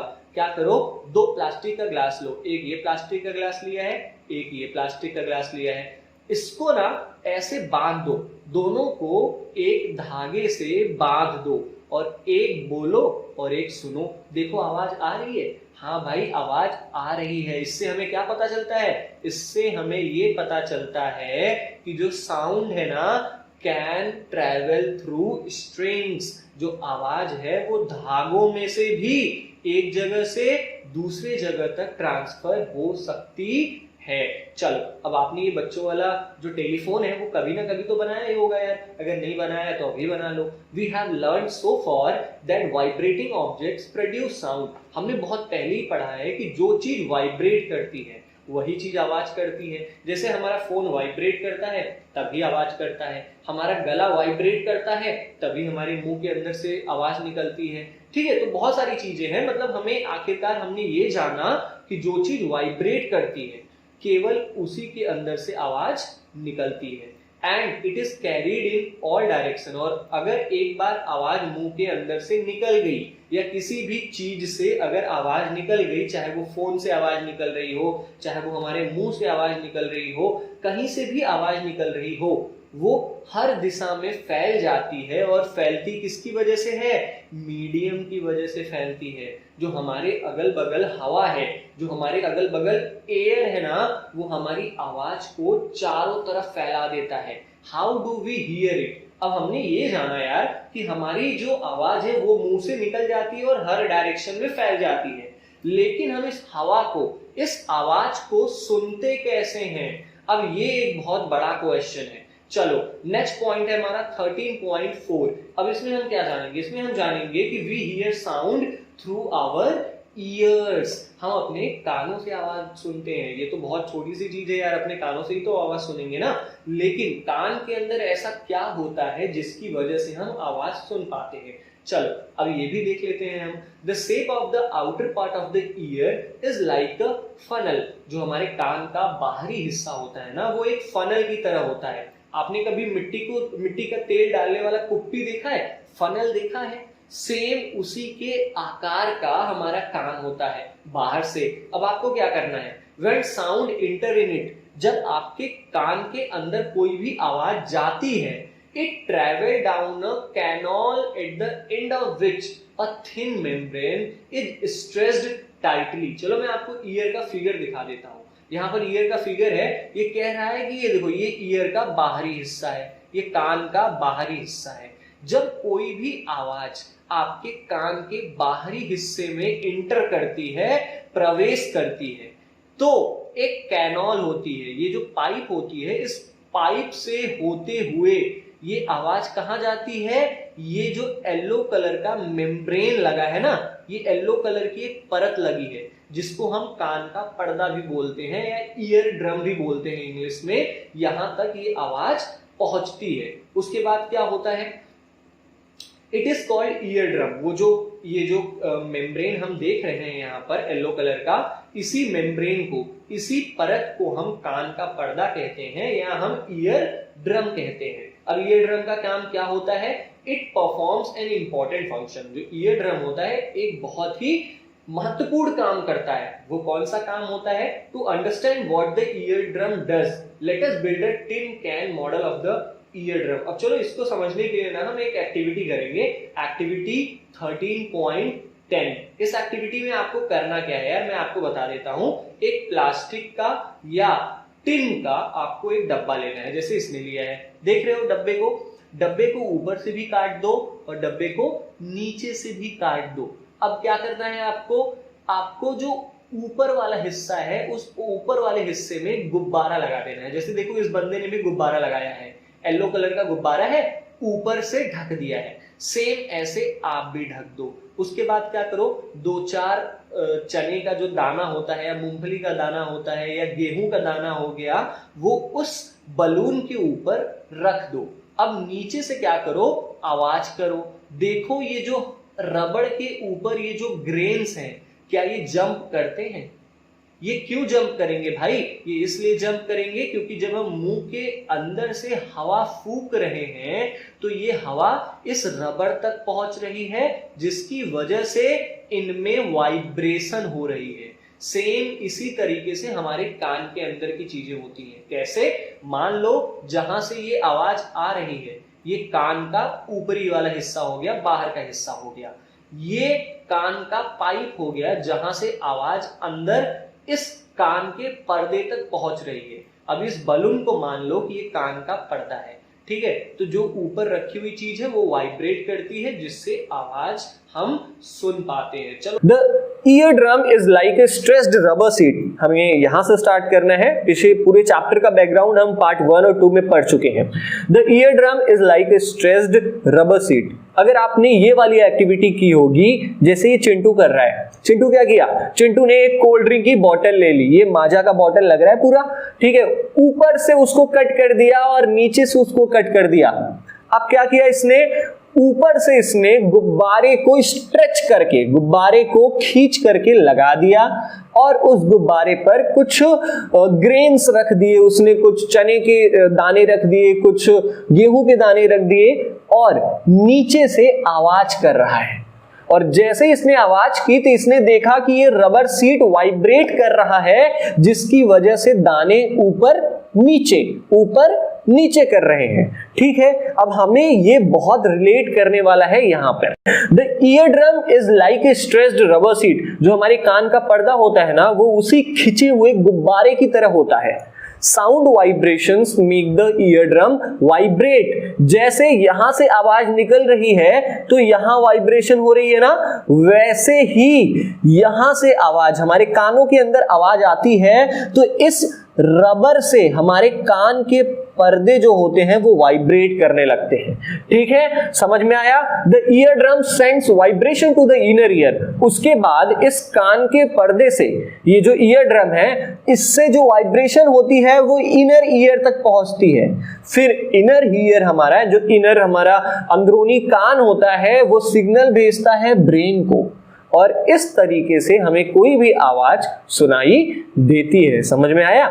From there the signal goes to the brain, that is how we hear. Now आगे, अब यहां पर पहली क्या पूछ रही है? पहली कह रही है कि we must never put a sharp pointed or hard thing into our ear, हमें कोई भी नुकीली चीज अपने कान के अंदर नहीं डालनी चाहिए। ये तो हम बचपन से पढ़ते आ रहे हैं ना, पापा मम्मी हमें डांटते हैं जब हम पेंसिल अपने कान के अंदर पॉइंट कर लेते हैं, तो ऐसा हमें नहीं करना चाहिए। हमें क्यों नहीं करना चाहिए? It can damage the ear drum, ये जो हमारा रबड़ वाला जो कान का पर्दा है ना, इसको डैमेज कर देगा, जिससे हम बहरे तक हो सकते हैं। It can impair hearing. समझ में आया? ओके, अब हम नेक्स्ट टॉपिक पर चलते हैं, टॉपिक नंबर 13.5। इस टॉपिक में हम क्या पढ़ेंगे? हम पढ़ेंगे कि जो वाइब्रेशन होती है, वाइब्रेशन का मतलब क्या होता है? साउंड। जहां आवाज है वहीं तो वाइब्रेशन है ना। तो साउंड की 3 प्रॉपर्टीज होती हैं। कौन कौन सी प्रॉपर्टीज? एक होता है एम्पलीट्यूड, ये क्या होता है भैया? बताएंगे अभी हम। टाइम पीरियड, ये क्या होता है भैया? बताएंगे इसे भी। फ्रीक्वेंसी किसे कहते हैं हम? आपने नाम तो सुना होगा इन तीनों वर्ड्स का। इसे कहते क्या है? कौन सी चीज को हम एम्पलीट्यूड, टाइम पीरियड और फ्रीक्वेंसी कहते हैं, इसके बारे में डिटेल्ड स्टडी करेंगे इस टॉपिक के अंदर। चलिए स्टार्ट करते हैं। We have learn that to and fro motion of an object is known as vibration. हम जानते हैं कि अगर कोई भी चीज अपने आप से, ध्यान रखना, अगर कोई भी चीज ऑटोमेटिकली आगे पीछे हो रही है, इसका मतलब वो क्या कर रही है? वो वाइब्रेट कर रही है। This motion is also called oscillatory motion. चलो मैं आपको एक साउंड वेव से समझाता हूं। जो साउंड की वेव्स होती है ना, वो कुछ इस तरीके से जाती है। आप देख रहे हो एक लाइन खींची हुई है जिसको हम बोलते हैं नॉर्मल पॉइंट। ठीक है, ये एक बार 2, ये जो साउंड की वेव्स है, एक बार 2 का मतलब आगे जा रही है, फिर एक बार पीछे, फ्रो। तो to and fro motion of an object is known as vibration. अगर कोई भी ऑब्जेक्ट आगे जा रही है फिर पीछे जा रही है, तो इस मोशन को हम वाइब्रेशन कहते हैं। समझ में आया? अब देखो यहां पर एक और टर्म निकल कर आया है जिसको कहते हैं ऑसिलेटरी मोशन। ऑसिलेटरी मोशन क्या होता है? जो साउंड वेव्स होती है वो आगे और पीछे, मतलब टू एंड फ्रो चलती है। जैसे देखो लड़कियां क्या करती हैं? वो कैट वॉक करती है ना, टिक टॉक। तो उस मोशन को हम क्या कहते हैं? उस मोशन को हम कहते हैं कि ये लड़की कैट वॉक कर रही है। सेम इसी तरह से जो साउंड वेव्स होती हैं वो आगे जा रही है फिर पीछे आ रही है, पहले आगे जा रही है फिर पीछे आ रही है। तो इस मोशन को, इस साउंड वेव्स की इस चाल को हम ऑसिलेटरी मोशन कहते हैं। समझ में आया? चलो आगे चलते हैं। You have already learnt in earlier classes about the oscillatory motion and its time period. तुमने अपने पिछले क्लासेस क्लास 7th में पढ़ा है कि ऑसिलेटरी मोशन क्या होता है। अगर आपने नहीं पढ़ा तो 10 सेकंड पीछे करके यही वीडियो देख लो, आपको पता चल जाएगा। ठीक है, and it's time period. Oscillatory motion क्या होता है, टाइम पीरियड क्या होता है, ये हमने क्लास 7th में पढ़ा था। टाइम पीरियड आपको मैं बता दूं कि एक ऑसिलेशन मतलब एक बार आगे जाने में और एक बार पीछे जाने में, यहां से लेके यहां तक की डिस्टेंस कवर करने में जितना समय लगता है, इसी को हम टाइम पीरियड कहते हैं। आई थिंक आपको समझ में आ गया होगा। आगे चलते हैं। नेक्स्ट डिफिनीशन हमारी आती है फ्रीक्वेंसी। बहुत ही इंपॉर्टेंट डिफिनीशन है, आपसे एग्जाम में पूछ सकता है कि व्हाट इज फ्रीक्वेंसी। आप क्या कहोगे? आप कहोगे कि number of oscillation per second, एक सेकेंड में कितनी बार कोई भी ऑब्जेक्ट ऑसिलेट कर रहा है। ऑसिलेट कर रहा है मतलब, अब देखो मैं आपको समझा दूं, अगर कोई भी साउंड वेव है, जैसे ये आपको दिख रहा है, ये साउंड वेव है, ये एक बार आगे और एक बार पीछे 1 सेकंड में जाती है तो हम कहेंगे कि इसकी फ्रीक्वेंसी कितनी है, 1 है फ्रीक्वेंसी। और अगर यही 1 सेकंड में 2 बार आगे पीछे जाती है तो हम क्या कहेंगे, इसकी फ्रीक्वेंसी कितनी है, इसकी फ्रीक्वेंसी 2 है। अगर यहीं पर ये 4 बार आगे पीछे जाती है 1 सेकंड में, हम उसे कहेंगे कि इसकी फ्रीक्वेंसी कितनी है, 4 है। समझ में आ रहा है अब आपको कि फ्रीक्वेंसी किसे कहते हैं, number of oscillation per second is known as frequency of oscillation. ठीक है, फ्रीक्वेंसी को हम हर्ट्ज में मेजर करते हैं, जैसे कि हम डिस्टेंस को किलोमीटर में मेजर करते हैं, वैसे ही हम फ्रीक्वेंसी को हर्ट्ज में मेजर करते हैं। अब किलोमीटर हम लंबा सा तो लिखते नहीं है, वैसे ही हम हर्ट्ज को भी बहुत लंबा सा तो लिखेंगे नहीं, तो एक सिंबल है HZ। अगर आप हर्ट्ज नहीं लिखना चाहते हैं तो आप केवल H और Z लिख सकते हैं। ठीक है, a frequency of 1 hertz is 1 oscillation per second. अब यहां पर थोड़ा सा मैथ इसने लगा दिया है। इसने क्या कहा है, इसने कहा है कि अगर कोई भी ऑब्जेक्ट 1 सेकेंड में 1 बार ऑसिलेट करती है, ऑसिलेट का मतलब 1 बार आगे और 1 बार पीछे जाती है, तो हम कहेंगे कि कितने हर्ट्ज की फ्रीक्वेंसी प्रोड्यूस हो रही है, 1 हर्ट्ज की फ्रीक्वेंसी प्रोड्यूस हो रही है। अगर यही 1 सेकेंड में 10 बार आगे पीछे कर रहा है तो कितने हर्ट्ज की फ्रीक्वेंसी प्रोड्यूस हो रही है, 10 हर्ट्ज की फ्रीक्वेंसी प्रोड्यूस हो रही है। सेम इसी तरीके से आपसे क्वेश्चन इसने पूछा है। इसने पूछा क्या है, इसने कहा है अगर कोई ऑब्जेक्ट 20 टाइम्स ऑसिलेट करता है, मतलब 20 बार आगे पीछे करता है 1 सेकेंड में, तो उसकी फ्रीक्वेंसी कितनी हो जाएगी, 20 हर्ट्ज होगी इसकी फ्रीक्वेंसी। बहुत ही सिंपल सा था, आई थिंक आपको इसमें कोई डाउट नहीं होगा। आगे चलते हैं। You can recognise many familiar sounds without seeing the objects producing them, how is it possible. अब आपको क्या करते हो ना यार, आप जो अलग अलग आवाज आ रही होती है आपके सराउंडिंग में, जैसे कोई गाड़ी की हॉर्न की आवाज होती है, आप पहचान जाते हो कि हाँ ये तो गाड़ी की हॉर्न की आवाज है। किसी ने दरवाजा खोला तो आप पहचान जाते हो, हाँ यार ये तो दरवाजे की आवाज है। तो आप इस हॉर्न की आवाज को, इस दरवाजे की आवाज को, या कोई भी आवाज हो इस अपने सराउंडिंग में, अपने अगल बगल, आप उसको पहचानते कैसे हो कि हाँ ये आवाज गाड़ी से आ रही है, हाँ ये आवाज टीवी की है, हाँ ये आवाज फ्रिज की है, हाँ ये आवाज कोई बोल रहा है। आप कैसे पहचानते हो, कैसे पहचानते हो, how is it possible. These sound must be different to enable you to recognise them. इन आवाज में कुछ ना कुछ तो अंतर होता ही होगा ना, तभी तो तुम पहचान पाते हो। Have you ever thought what factors make them different. क्या तुमने कभी सोचा है कि किन कारणों की वजह से, किन वजह से, कौन सा रीजन ऐसा है जिसकी वजह से हम आवाज को डिफरेंशिएट कर पाते हैं, हम 2 अलग अलग आवाजों को पहचान लेते हैं। ऐसा हम कैसे कर पाते हैं और क्यों कर पाते हैं। तो मैं आपको बता दूं यार कि आवाज की 2 बहुत ही इंपॉर्टेंट प्रॉपर्टीज होती हैं। कौन कौन सी, एम्पलीट्यूड और फ्रीक्वेंसी। अब एम्पलीट्यूड और फ्रीक्वेंसी के बेस पर हम किसी भी आवाज को अलग अलग पहचान सकते हैं। अब यहां पर आपसे वही क्वेश्चन पूछा है कि can we differentiate sounds on the basis of their amplitude and frequency.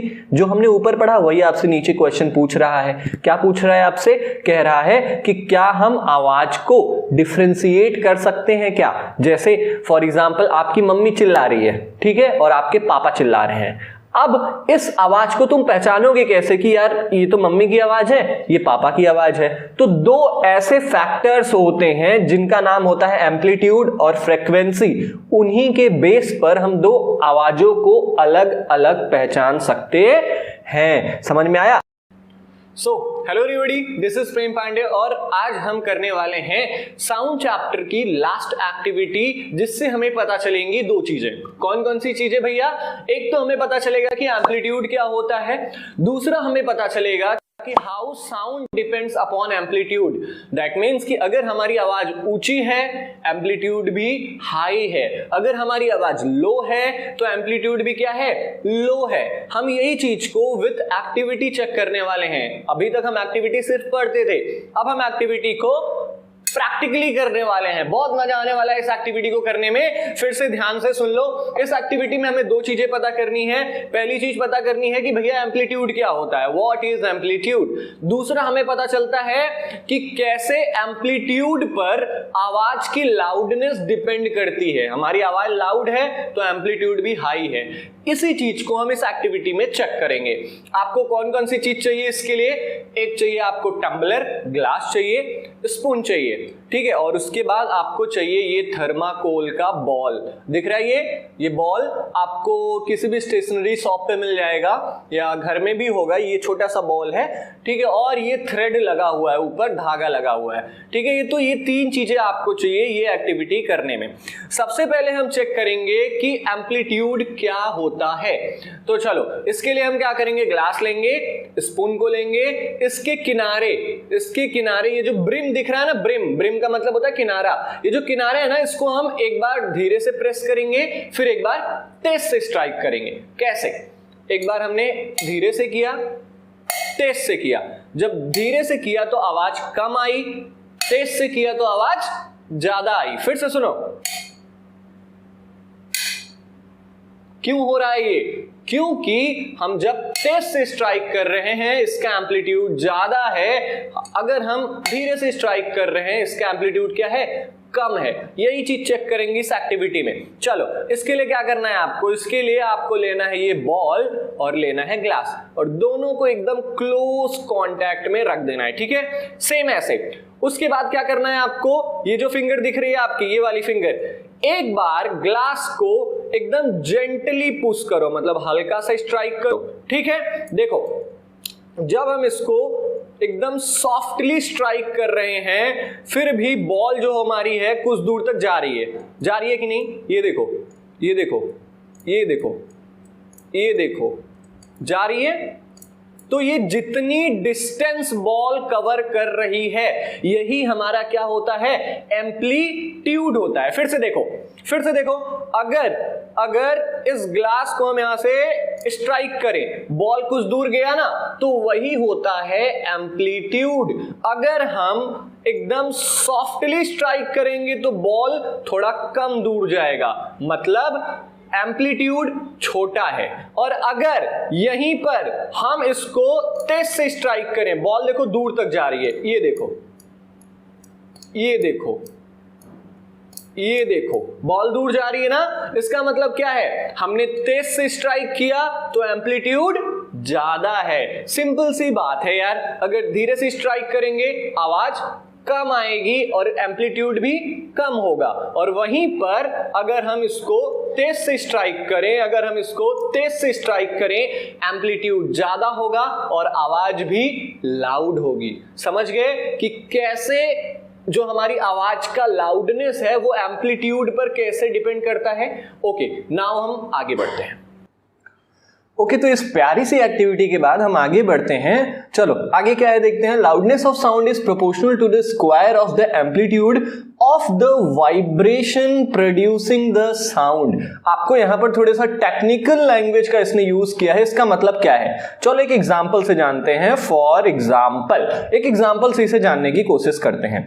अब यहां पर आपसे क्या कह रहा है कि if the amplitude become twice, अगर हम किसी भी वाइब्रेशन के एम्पलीट्यूड को 2 गुना कर दे। जैसे देखो मैं यहां पर आपको पिक्चर से समझाने की कोशिश करता हूं। अब यहां पर मैं आपको 2 लाइन खींच रहा हूं, ठीक है, जैसे एक लाइन ये हो गई, एक लाइन ये हो गई। हमारी साउंड वेव्स ऐसी ही तो जाती है ना।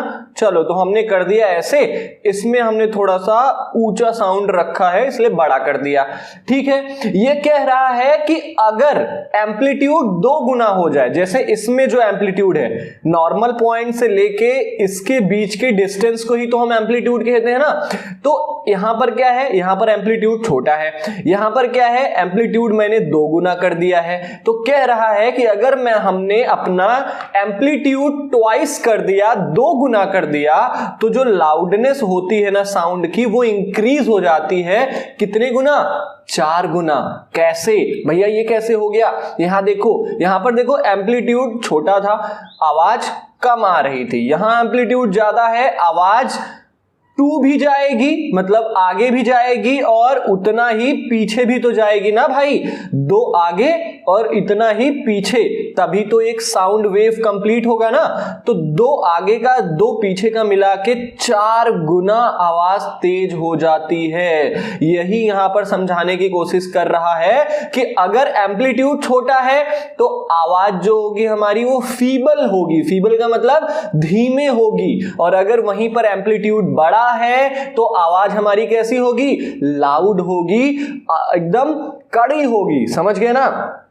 चलो आगे यहां पर कहा गया है कि जो लाउडनेस होती है उसको हम डेसिबल डी और बी में मेजर करते हैं। जैसे हमने पहले ही बताया था आपको, हम किलोमीटर को केएम लिखते हैं ना, वैसे ही डेसिबल को डी बी लिखा जाता है। और डेसिबल किसकी यूनिट है, मैंने अभी बताया आपको, लाउडनेस ऑफ साउंड। बेटा थोड़ा सा हार्ड लग रहा होगा आपको, लेकिन ये चीजें हैं जो आपको फैक्ट हैं, ये आपको याद करना ही पड़ेगा। आगे देखते हैं, the following table gives some idea of the loudness of sound coming from the various sources। इस टेबल में ना अलग अलग सोर्सेस से आने वाली जो आवाज है वो कितने डेसिबल की है वो यहां पर बताया गया है। जैसे देखो, सबसे पहला इसने रखा है कि जब हम सांस लेते हैं तो कितने डेसिबल की आवाज निकलती है, 10 डेसिबल की आवाज निकलती है।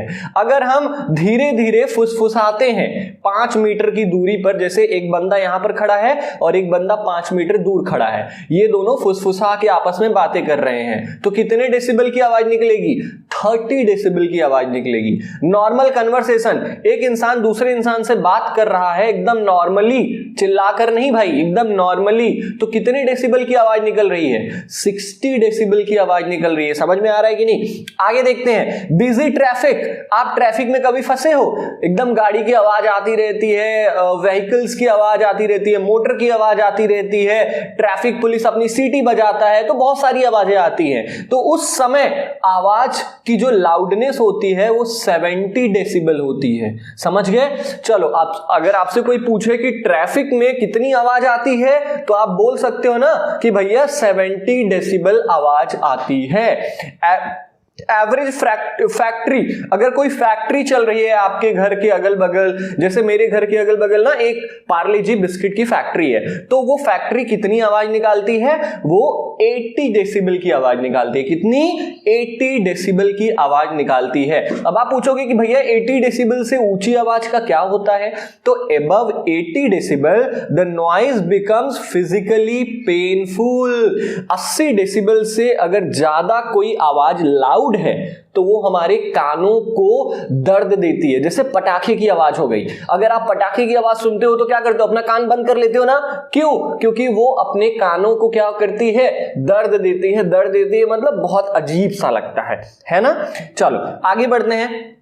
यहां पर एक बहुत सीधी सादी सी बात कही गई है, कहा गया है कि the loudness of a sound depend on it's amplitude. जो मैंने अभी आपको बताया कि ये जो एम्पलीट्यूड है, distance between normal and peak point, ये जो एम्पलीट्यूड है ना, इसी एम्पलीट्यूड पर डिपेंड करता है कि आवाज लो है कि आवाज हाई है। When the amplitude of the vibration is large, अगर वाइब्रेशन का जो एम्पलीट्यूड है वो बड़ा रहा, लार्ज रहा, तो जो आवाज होगी वो कैसी होगी, लाउड प्रोड्यूस होगी। मैंने अभी आपको बताया था। और अगर एम्पलीट्यूड हमारा स्मॉल रहा, छोटा रहा, तो जो आवाज कितनी होगी, आवाज कैसी होगी, आवाज भी हमारी फीबल होगी। फीबल का मतलब कमजोर होगी, थोड़ी धीमी आवाज निकलेगी। आई थिंक आपको यहां तक समझ में आ गया होगा। अब आगे चलते हैं। यहां पर क्या कहा गया है, यहां पर कहा गया है कि compare the sound of a baby with that of an adult. आपको क्या करना है, एक देखो यहां पर देखो, एक बच्चा है जिसका नाम है चिंटू और ये है चिंटू के पापा। अब दोनों लोग एक साथ आवाज कर रहे हैं, क्या इन दोनों के आवाज में कोई डिफरेंस होगा? बच्चा अलग तरीके से आवाज करेगा और इसके पापा अलग तरीके से आवाज करेंगे।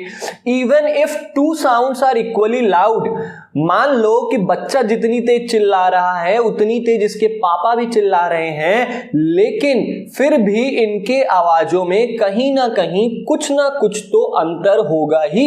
Let us see how. चलो देखते हैं कि कैसा अंतर है इनके आवाजों के बीच में। बच्चा है, बच्चे की आवाज सॉफ्ट होगी, पतली होगी, वहीं इसके पापा की आवाज थोड़ी मोटी होगी, थोड़ी मैनली वॉइस होगी। समझ में आ रहा है?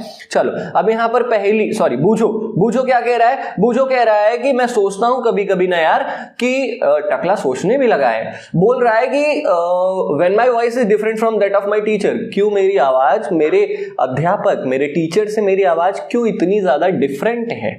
चलो अब हम बूझो को बताएंगे कि क्यों ये इस बूझो की आवाज इसके टीचर से डिफरेंट क्यों है।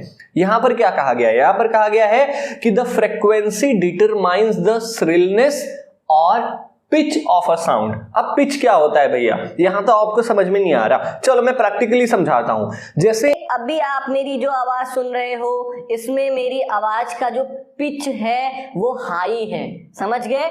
अब जो आप मेरी आवाज सुन रहे हो, इसमें जो मेरी आवाज का पिच है वो लो है। देख रहे हो, जब पिच आवाज की लो होती है तो आवाज कैसे निकलती है? मर्दों जैसी। और वहीं पर पिच जब लो होती है तो आवाज कैसे निकलती है? औरतों जैसी, बच्चों जैसी। समझ गए ना? तो यही होता है pitch. If the frequency of vibration is higher, we say that the sound is shrill and has a higher pitch। यहां पर क्या कहा गया है? ये देखो, ये है फ्रीक्वेंसी। फ्रीक्वेंसी का मतलब हमने क्या बताया था? एक सेकंड में कितनी बार। यहां देखो, ये जो सीटी की आवाज है वो एक सेकंड में बहुत सारी बार निकल रही है, वहीं ड्रम की आवाज एक सेकंड में थोड़ा कम निकल रही है। वही यहां पर कहा जा रहा है, क्या कहा जा रहा है कि if the frequency of vibration, अगर जो आवाज की फ्रीक्वेंसी है, जैसे इसकी फ्रीक्वेंसी हाई है और इसकी फ्रीक्वेंसी लो है, अगर फ्रीक्वेंसी हाई होगी तो जो साउंड होगा वो थोड़ा श्रिल होगा। श्रिल का मतलब तीखा होगा।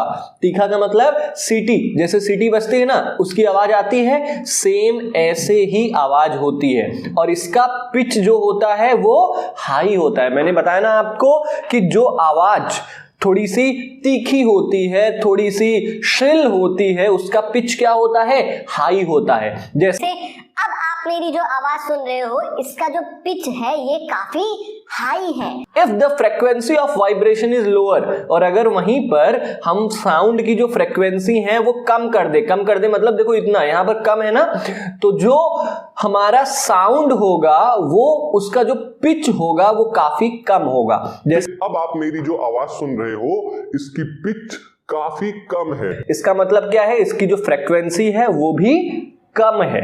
ठीक है, चलो एग्जांपल लेते हैं। For example, a drum vibrates with a low frequency. चलो एग्जांपल लेते हैं। एक जो ड्रम है, जो स्कूल में आप ड्रम बजाते हो, तो इसकी फ्रीक्वेंसी कम है और इसी के लिए therefore it produces a low pitched sound. देखो, ड्रम की जो फ्रीक्वेंसी होती है वो कम होती है। अब देखो, सीटी जो होती है वो लगातार बजती रहती है, लेकिन ड्रम जो होता है वो एक एक बार बजता रहता है ना, तो उसकी फ्रीक्वेंसी कम है। इसीलिए कहा गया है कि जो ड्रम है उसकी फ्रीक्वेंसी कम है, इसलिए ये एक लो पिच्ड साउंड प्रोड्यूस करता है, इसका पिच काफी लो होता है। ऑन द अदर हैंड, और उसी अगर हम दूसरी तरफ देखें ना यार, तो जो सीटी होती है, जो विशल होता है, इसकी फ्रीक्वेंसी काफी हाई होती है और इसी के लिए इसकी आवाज, इसके साउंड का जो पिच होता है वो काफी क्या होता है? हाई होता है, हायर पिच होता है। समझ गए? अब यहां पर कुछ बताया गया है कि जो एक बर्ड होती है, जो चिड़िया होती है, makes a high pitched sound whereas a lion makes a low pitched roar. अब ये जो चिड़िया की आवाज है, इसका जो पिच है ना यार, ये काफी हाई है, और यहीं पर जो शेर की दहाड़ है, इसका जो पिच है वो काफी लो है। क्यों? क्योंकि जो शेर दहाड़ता है इसकी फ्रीक्वेंसी कम है, चिड़िया अपना आवाज करती है तो इसकी फ्रीक्वेंसी ज्यादा है। जहां फ्रीक्वेंसी ज्यादा वहां पर पिच ज्यादा, जहां पर फ्रीक्वेंसी लो वहां पर पिच लो। चलो, however the roar of a lion is very loud while the sound of the bird is quite feeble। वो बात अलग है कि जो शेर आवाज निकालता है वो काफी ऊंचा होता है, वो काफी लाउड होता है, वहीं पर जो पक्षी की आवाज होती है वो काफी धीमी होती है, काफी फीबल होता है। ठीक है, आगे चलते हैं। Every day you hear the voices of children and adults. अब आप हर रोज क्या करते हो यार? कहीं ना कहीं बच्चों की आवाज सुनते हो या बड़ों की आवाज सुनते हो। Do you find any difference in their voices? क्या आपको बच्चों और बड़ों की आवाजों में कोई अंतर दिखाई देता है? Can you say that the frequency of the voice of a child is higher than of an adult? अब यहां पर एक बहुत ही अच्छा क्वेश्चन पूछा है, क्या आप ऐसा कह सकते हो कि जो बच्चों की आवाज की फ्रीक्वेंसी होती है वो काफी हाई होती है बड़ों के मुकाबले? हाँ, हम ऐसा कह सकते हैं। क्यों कह सकते हैं? क्योंकि चलो मैं तुम्हें एक बच्चे की आवाज सुनाता हूं। देखो ये बच्चे की आवाज है, देखो इसकी जो फ्रीक्वेंसी है वो काफी ज्यादा है और इसीलिए इसकी जो पिच है इस आवाज की वो भी ज्यादा है। अब देखो बड़े की आवाज सुन लो। What's up everyone, if you watch? इनके आवाज की जो फ्रीक्वेंसी है वो काफी कम है और इसीलिए इनकी जो पिच है वो काफी कम है। वहीं यहां पर पूछा था कि जो बच्चों की फ्रीक्वेंसी होती है वो ज्यादा होती है बड़ों के मुकाबले।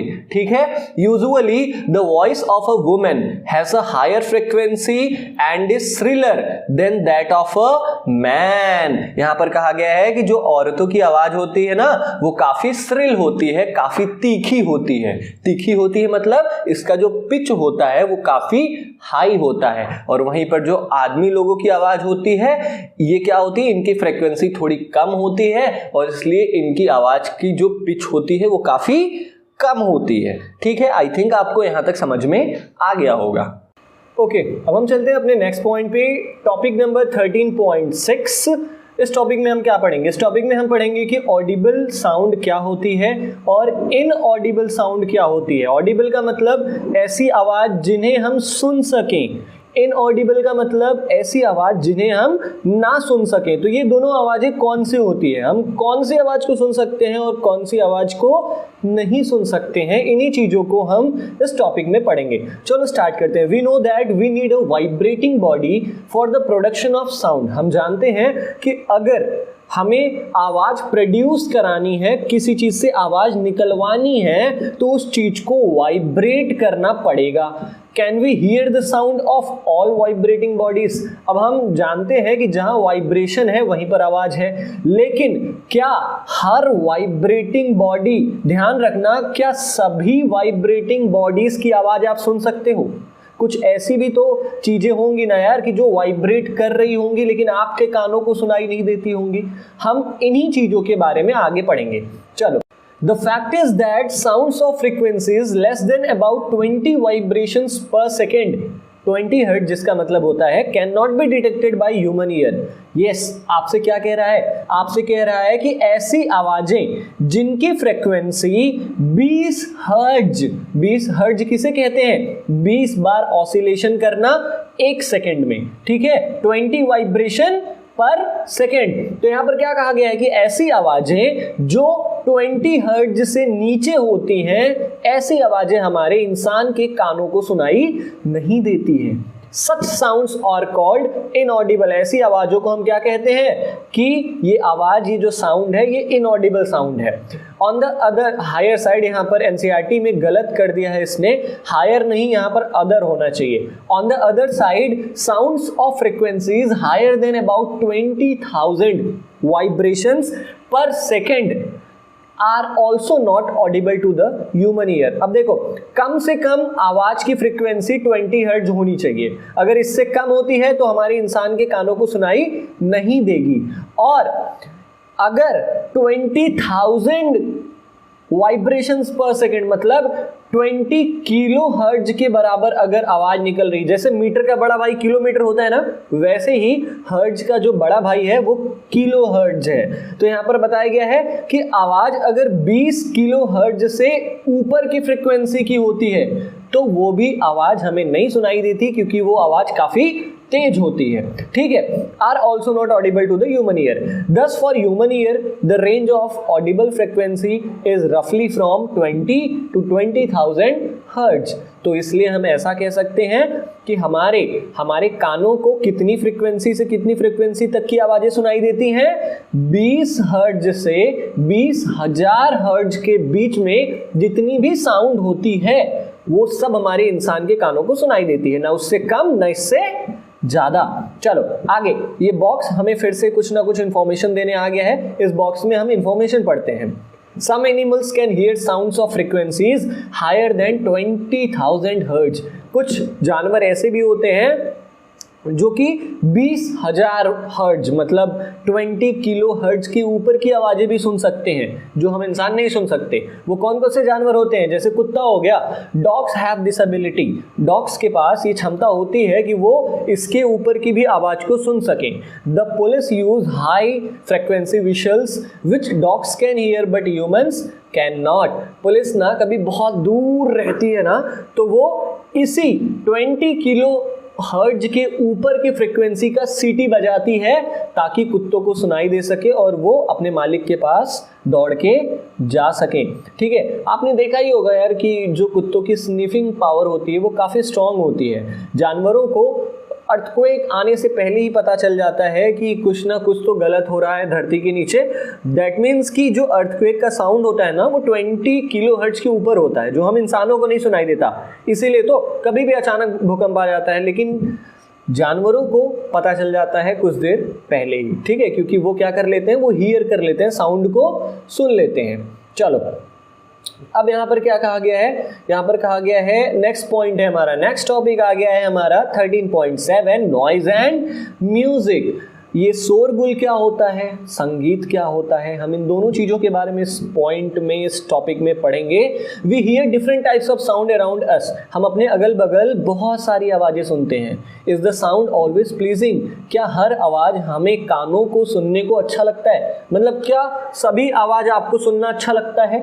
Does a sound sometimes cause discomfort to you, क्या कोई आवाज़ आपको पसंद नहीं है, वो आपको सुनना पसंद ना हो सकता है। बहुत सारी आवाज़ हैं, जैसे कहीं बेबी रो रहा है, बहुत चिल्ला चिल्ला के रो रहा है बेचारा, तो वो आवाज़ हमें सुनना पसंद नहीं है। Some sounds are pleasant to the ear, कुछ आवाज़ हमारे कानों को अच्छी लगती हैं और कुछ आवाज़ हमारे कानों को अच्छी नहीं लगती हैं। सपोज, चलो एग्जाम्पल लेते हैं, construction work is going on in your neighbourhood, आपके पड़ोस में ना किसी का घर बन रहा है। ठीक है, are the sounds coming from the construction site pleasing, क्या हर वो आवाज़ जो घर बनने में आती है, जैसे कहीं कुछ बीट कर रहा है, फॉर एग्जाम्पल जो मिस्त्री है वो ईंटों को तोड़ रहा है, तो आवाज़ आएगी ना खट खट खट, क्या आपको सुनना पसंद है आवाज़?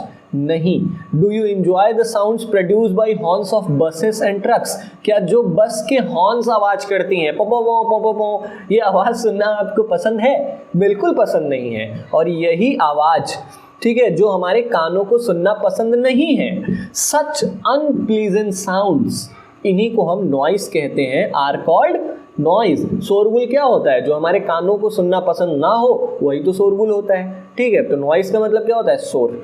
चलो, in a classroom if all the students speak together, अगर आप भी देखो यार, आप अपने क्लास में देख लो, अगर सारे बच्चे एक साथ बोले ना, what would the sound produce be called? अब जब आपका टीचर आपको शांत रहने के लिए कहता है तो क्या कहता है? Don't make noise. मतलब जब सारे बच्चे एक साथ चिल्लाने लगते हैं तो ये क्या हो जाता है? ये शोरगुल हो जाता है। क्यों? क्योंकि आवाज़ बहुत ज़्यादा निकल रही है।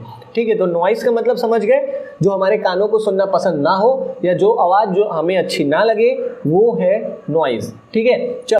On the other hand you enjoy sounds from musical instruments, दूसरी तरफ अगर देखा जाए ना तो कुछ आवाज़ें ऐसी भी हैं जो आपके कानों को अच्छी लगती हैं, जैसे म्यूजिकल इंस्ट्रूमेंट्स की आवाज़। म्यूजिकल इंस्ट्रूमेंट्स, बांसुरी, बांसुरी की आवाज़ अच्छी लगती है, कृष्णा जी बजाते हैं, हाँ अच्छी लगती है। हारमोनिया, आपके घर में बजता होगा हारमोनिया, कैसा लगता है आपको सुनने में? अच्छा लगता है यार, ऑफ कोर्स अच्छा लगता है। तो musical sound is one which is pleasing to the ear, ये जो संगीत की आवाज़ होती है ना वो हमारे कानों को बड़ी अच्छी लगती है। Sound produced by a harmonium is a musical sound, जो आवाज़ हारमोनियम से निकलती है ना वो एक संगीत की आवाज़ है, और संगीत की आवाज़ सुनना हमें बहुत पसंद है। चलो मैं आपको एक संगीत सुना देता हूँ। ना देखा दिन ना रात, सारा दिन चलेगी पबजी, मैं खेलूं क्लासिक या कभी वॉर मोड, गन क्रूज़र मेरे पास जिसका ना कोई तोड़। अब आगे चलते हैं। The string of a sitar also gives out a musical sound,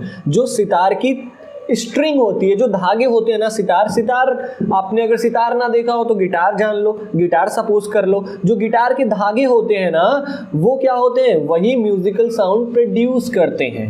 but if a musical sound becomes too loud, और अगर यही संगीत की आवाज़, गाने की आवाज़ अगर बहुत ज़्यादा तेज हो जाए, वुड इट रिमेन मेलोडियस? क्या अब भी ये आवाज सुरीली लगती है आपको? बिल्कुल नहीं लगती होगी। चलो नाउ अब हम आगे बढ़ेंगे। 13.8 नॉइस पोल्यूशन क्या होता है, शोरगुल क्या होता है, और शोरगुल से हमारा वातावरण जो हमारा इन्वायरमेंट है वो पल्यूट होता है, दूषित होता है, इसी को नॉइस पोल्यूशन कहते हैं। चलो इसके बारे में हम पढ़ेंगे। You already know about air pollution, तुम एयर पोल्यूशन के बारे में जानते ही हो यार। अब 10th क्लास में था, चैप्टर नंबर 10 में था। चैप्टर नंबर 10 मैंने पढ़ाया नहीं अभी, चैप्टर नंबर 10 या 11 में है ऐसे ही, ठीक है। तो हम पढ़ेंगे बस, इसके बाद हम चैप्टर नंबर 10 ही स्टार्ट करेंगे। चलो आगे चलते हैं। आपने एयर पोल्यूशन के बारे में तो जाना ही है, आपने पढ़ा भी है कि हवा दूषित कब होती है, प्रेजेंस ऑफ अनवांटेड गैसेस, जब हमारे एयर में बहुत सारी हार्मफुल गैसेस और पार्टिकल्स प्रेजेंट हो जाते हैं, तब हम कहते हैं हमारा एयर क्या हो गया है, पल्यूट हो गया है, हमारे इन्वायरमेंट क्या हो गया है, एयर पोल्यूशन है। ओके नाउ सेम इसी तरीके से प्रेजेंस ऑफ एक्सेसिव और अनवांटेड साउंड्स, और इसी तरीके से अगर आवाज ऐसी आवाज आए जो हम सुनना पसंद ना करें, या ऐसी आवाज जो बहुत ज्यादा लाउड हो, इन आवाजों को हम नॉइस पोल्यूशन कहते हैं। अगर हमारे इन्वायरमेंट में ऐसी आवाज पसंद, ऐसी आवाज मौजूद है, जैसे देखो आपको मेरे वीडियो के पीछे भी एक आवाज आ रही होगी, ये आवाज क्या है, मेरे लिए नॉइस पोल्यूशन का काम कर रही है, समझ गए। तो नॉइस पोल्यूशन का मतलब क्या होता है, देखो अगर कहीं पर भी इन्वायरमेंट में ऐसी आवाज आ रही है जो कि आपको सुनना पसंद ना हो, तो वो क्या होती है, वो हमारे इन्वायरमेंट को पोल्यूट कर रही है, that is called noise pollution. Can you list some sources of noise pollution? क्या आप कुछ ऐसे सोर्सेज का नाम लिख सकते हो जिनसे शोरगुल होता है, जिनसे नॉइस पोल्यूशन होता है? चलो हम कुछ ऐसे सोर्सेज के नाम जानते हैं। Major causes of noise pollution are sound of vehicles, गाड़ी मोटर की आवाज हो गई, पटाखों की आवाज हो गई, एक्सप्लोजन्स धमाके की आवाज हो गई, या पटाखों की आवाज हो गई, मशीन्स की आवाज हो गई, लाउड स्पीकर की आवाज हो गई। ये कुछ सोर्सेज हैं जहां से नॉइस पोल्यूशन होते हैं। तो अगर आपको एग्जाम में क्वेश्चन पूछता है कि what are some sources of noise pollution, तो आप आंसर में क्या लिखोगे, major causes of noise pollution are sounds of vehicles, explosions including bursting of crackers, machines, loud speakers etcetera. ठीक है, चलो आगे चलते हैं। What sources in the home में लीड टू नॉइज? आपके घर में वो कौन कौन से सोर्सेज हैं, वो कौन कौन सी चीजें हैं जिनसे आवाज आती है? चलो हम इसे भी जान लेते हैं। टेलीविजन, आपके घर में टीवी चलती है, आवाज आती है। ट्रांजिस्टर, ट्रांजिस्टर का मतलब होता है रेडियो, रेडियो चलता है, आवाज आती है, तो वो भी एक नॉइस पोल्यूशन का क्या हुआ, सोर्स हुआ। सम किचन अप्लायंसेस, कुछ किचन की चीजें हो गई, जैसे मिक्सी हो गया हमारा, ठीक है, और कुकर हो गया, तो ये क्या होते हैं, जब कुकर की सीटी आती है या जब मिक्सी चलती है तो ये सब एक्स्ट्रा नॉइज है, ये ज्यादा शोरगुल करती हैं, तो इसलिए ये भी नॉइस पोल्यूशन का काम करती हैं। डिजर्ट कूलर, हमारे घर में कूलर होता है ना, तो कूलर भी नॉइस पोल्यूशन करती है। एयर कंडीशनर, हमारे यहाँ एसी चलती है, हालांकि एसी तो उतना आवाज नहीं करती है, फिर भी जो दीवार में लगने वाली एसियां होती हैं वो थोड़ा आवाज करती हैं, तो इसलिए यहाँ पर वो भी एक नॉइस पोल्यूशन का सोर्स हुई। ठीक है, all contribute to noise pollution, ये सारी चीजें नॉइस पोल्यूशन का कारण हमारे घरों में होती हैं, इन्हीं वजह से हमारे घरों में नॉइस पोल्यूशन होता है। अब हमारा नेक्स्ट टॉपिक आता है, what are the harms of noise pollution. हमने ये देख लिया कि नॉइस पोल्यूशन होता क्या है, कि जब हमारे इन्वायरमेंट में बहुत ज्यादा नॉइज हो जाता है तो हम कहते हैं हमारा इन्वायरमेंट क्या हो गया है, पल्यूट हो गया है, हमारे इन्वायरमेंट में नॉइज पोल्यूशन हो गया है। अब इस नॉइज पोल्यूशन से हमें नुकसान क्या है, हार्म क्या है हमें इस नॉइज पोल्यूशन से, चलो इसे देखते हैं। Do you know that presence of excessive noise in the surrounding may cause many health related problems? यहां पर क्या कह रहा है, यहां पर कह रहा है कि अगर हमारे वातावरण में बहुत ज्यादा शोरगुल होता है ना, तो हमें बहुत सारी डिजीजेस हो सकती हैं, हमारे जो स्वास्थ्य है वो बहुत ज्यादा अफेक्ट हो सकता है। कैसे हो सकता है? लैक ऑफ स्लीप, हमारी नींद खराब हो सकती है। हाइपरटेंशन, हाइपरटेंशन का मतलब होता है ब्लड प्रेशर बढ़ सकता है हमारा। एनेक्सिटी, हमें बेचैनी सी हो सकती है, और भी बहुत सारी हमें जो हेल्थ में प्रॉब्लम हो सकती है अगर हम नॉइस पोल्यूशन के अगल बगल रहते हैं, मतलब अगल हमारे सराउंडिंग में हमारे अगल बगल बहुत ज्यादा शोरगुल होता है, तो हमें ये सारी प्रॉब्लम्स हो सकती हैं। कौन कौन सी प्रॉब्लम हो सकती है? हमें नींद नहीं आ सकती है, lack of sleep, hypertension high blood pressure हो सकता है, बेचैनी एंजाइटी हो सकती है, और भी बहुत सारी ऐसी बीमारियां हैं जो नॉइज पोल्यूशन की वजह से हमें हो सकती हैं। A person who is exposed to a loud sound continuously may get temporary or even permanent impairment of hearing। यहाँ पर क्या कहा गया है, यहाँ पर बहुत अच्छी बात कही गई है कि वो इंसान who is exposed to a loud, जिसके अगल बगल हमेशा तेज आवाजें आती हो, जैसे डीजे वाले भाई साहब। देखो आप जानते हो डीजे वाले भाई साहब हमेशा डीजे वाली गाड़ी लेकर अलग अलग शादियों में जाते हैं, तो वो क्या होता है, उनका जो वातावरण होता है वो बहुत ज्यादा लाउड होता है, उनके अगल बगल बहुत ज्यादा आवाजें आती हैं, तो इसकी वजह से क्या होता है, वो कभी कभी थोड़ी दिन बाद ना उनको सुनाई कम पड़ने लगता है, या हो सकता है परमानेंट इंपेयरमेंट ऑफ हियरिंग हो जाए, या हो सकता है वो परमानेंट बहरे हो जाए, उन्हें कभी भी सुनाई ना दे। तो ये सारे जो हैं, ये सारी चीजें हमें नुकसान क्या है हमें नॉइस पोल्यूशन से, ये हमने पढ़ा यहाँ पर। ठीक है, अब हम नेक्स्ट पॉइंट पढ़ेंगे कि नॉइस पोल्यूशन को हम रोक कैसे सकते हैं। Measures to limit noise pollution.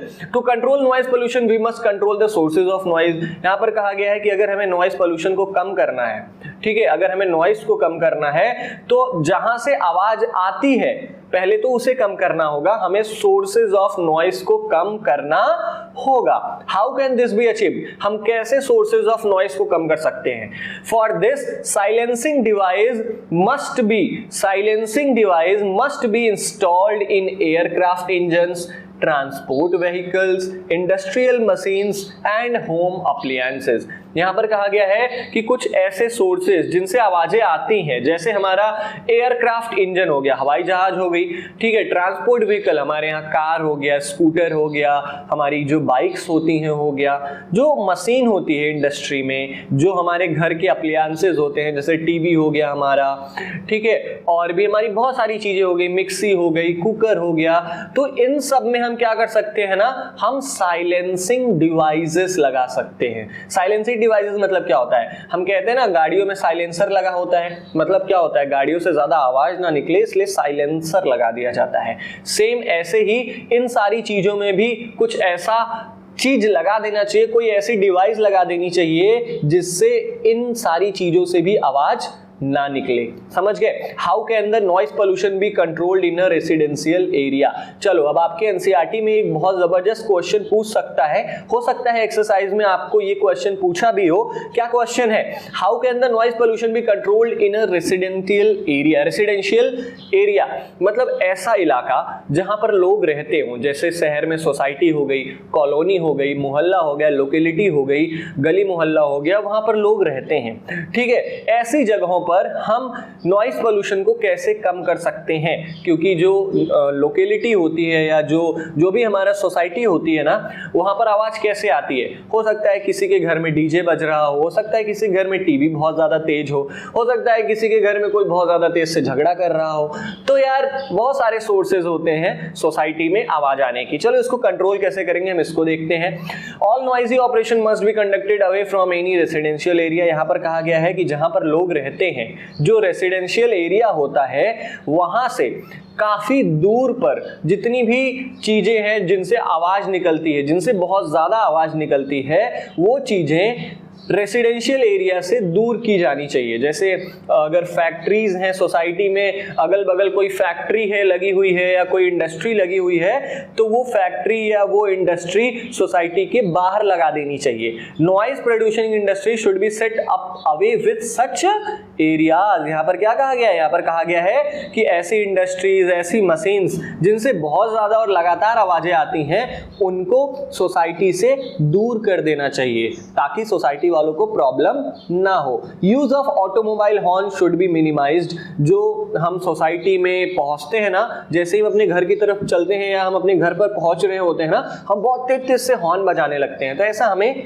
नहीं करना चाहिए। बाकी जो अगल बगल रहने वाले लोग हैं उन्हें प्रॉब्लम होती है। TV and music system should be run at low volumes. जो हम अपने घरों में टीवी बजाएं या लाउड स्पीकर बजाएं तो उसकी आवाज काफी कम हो।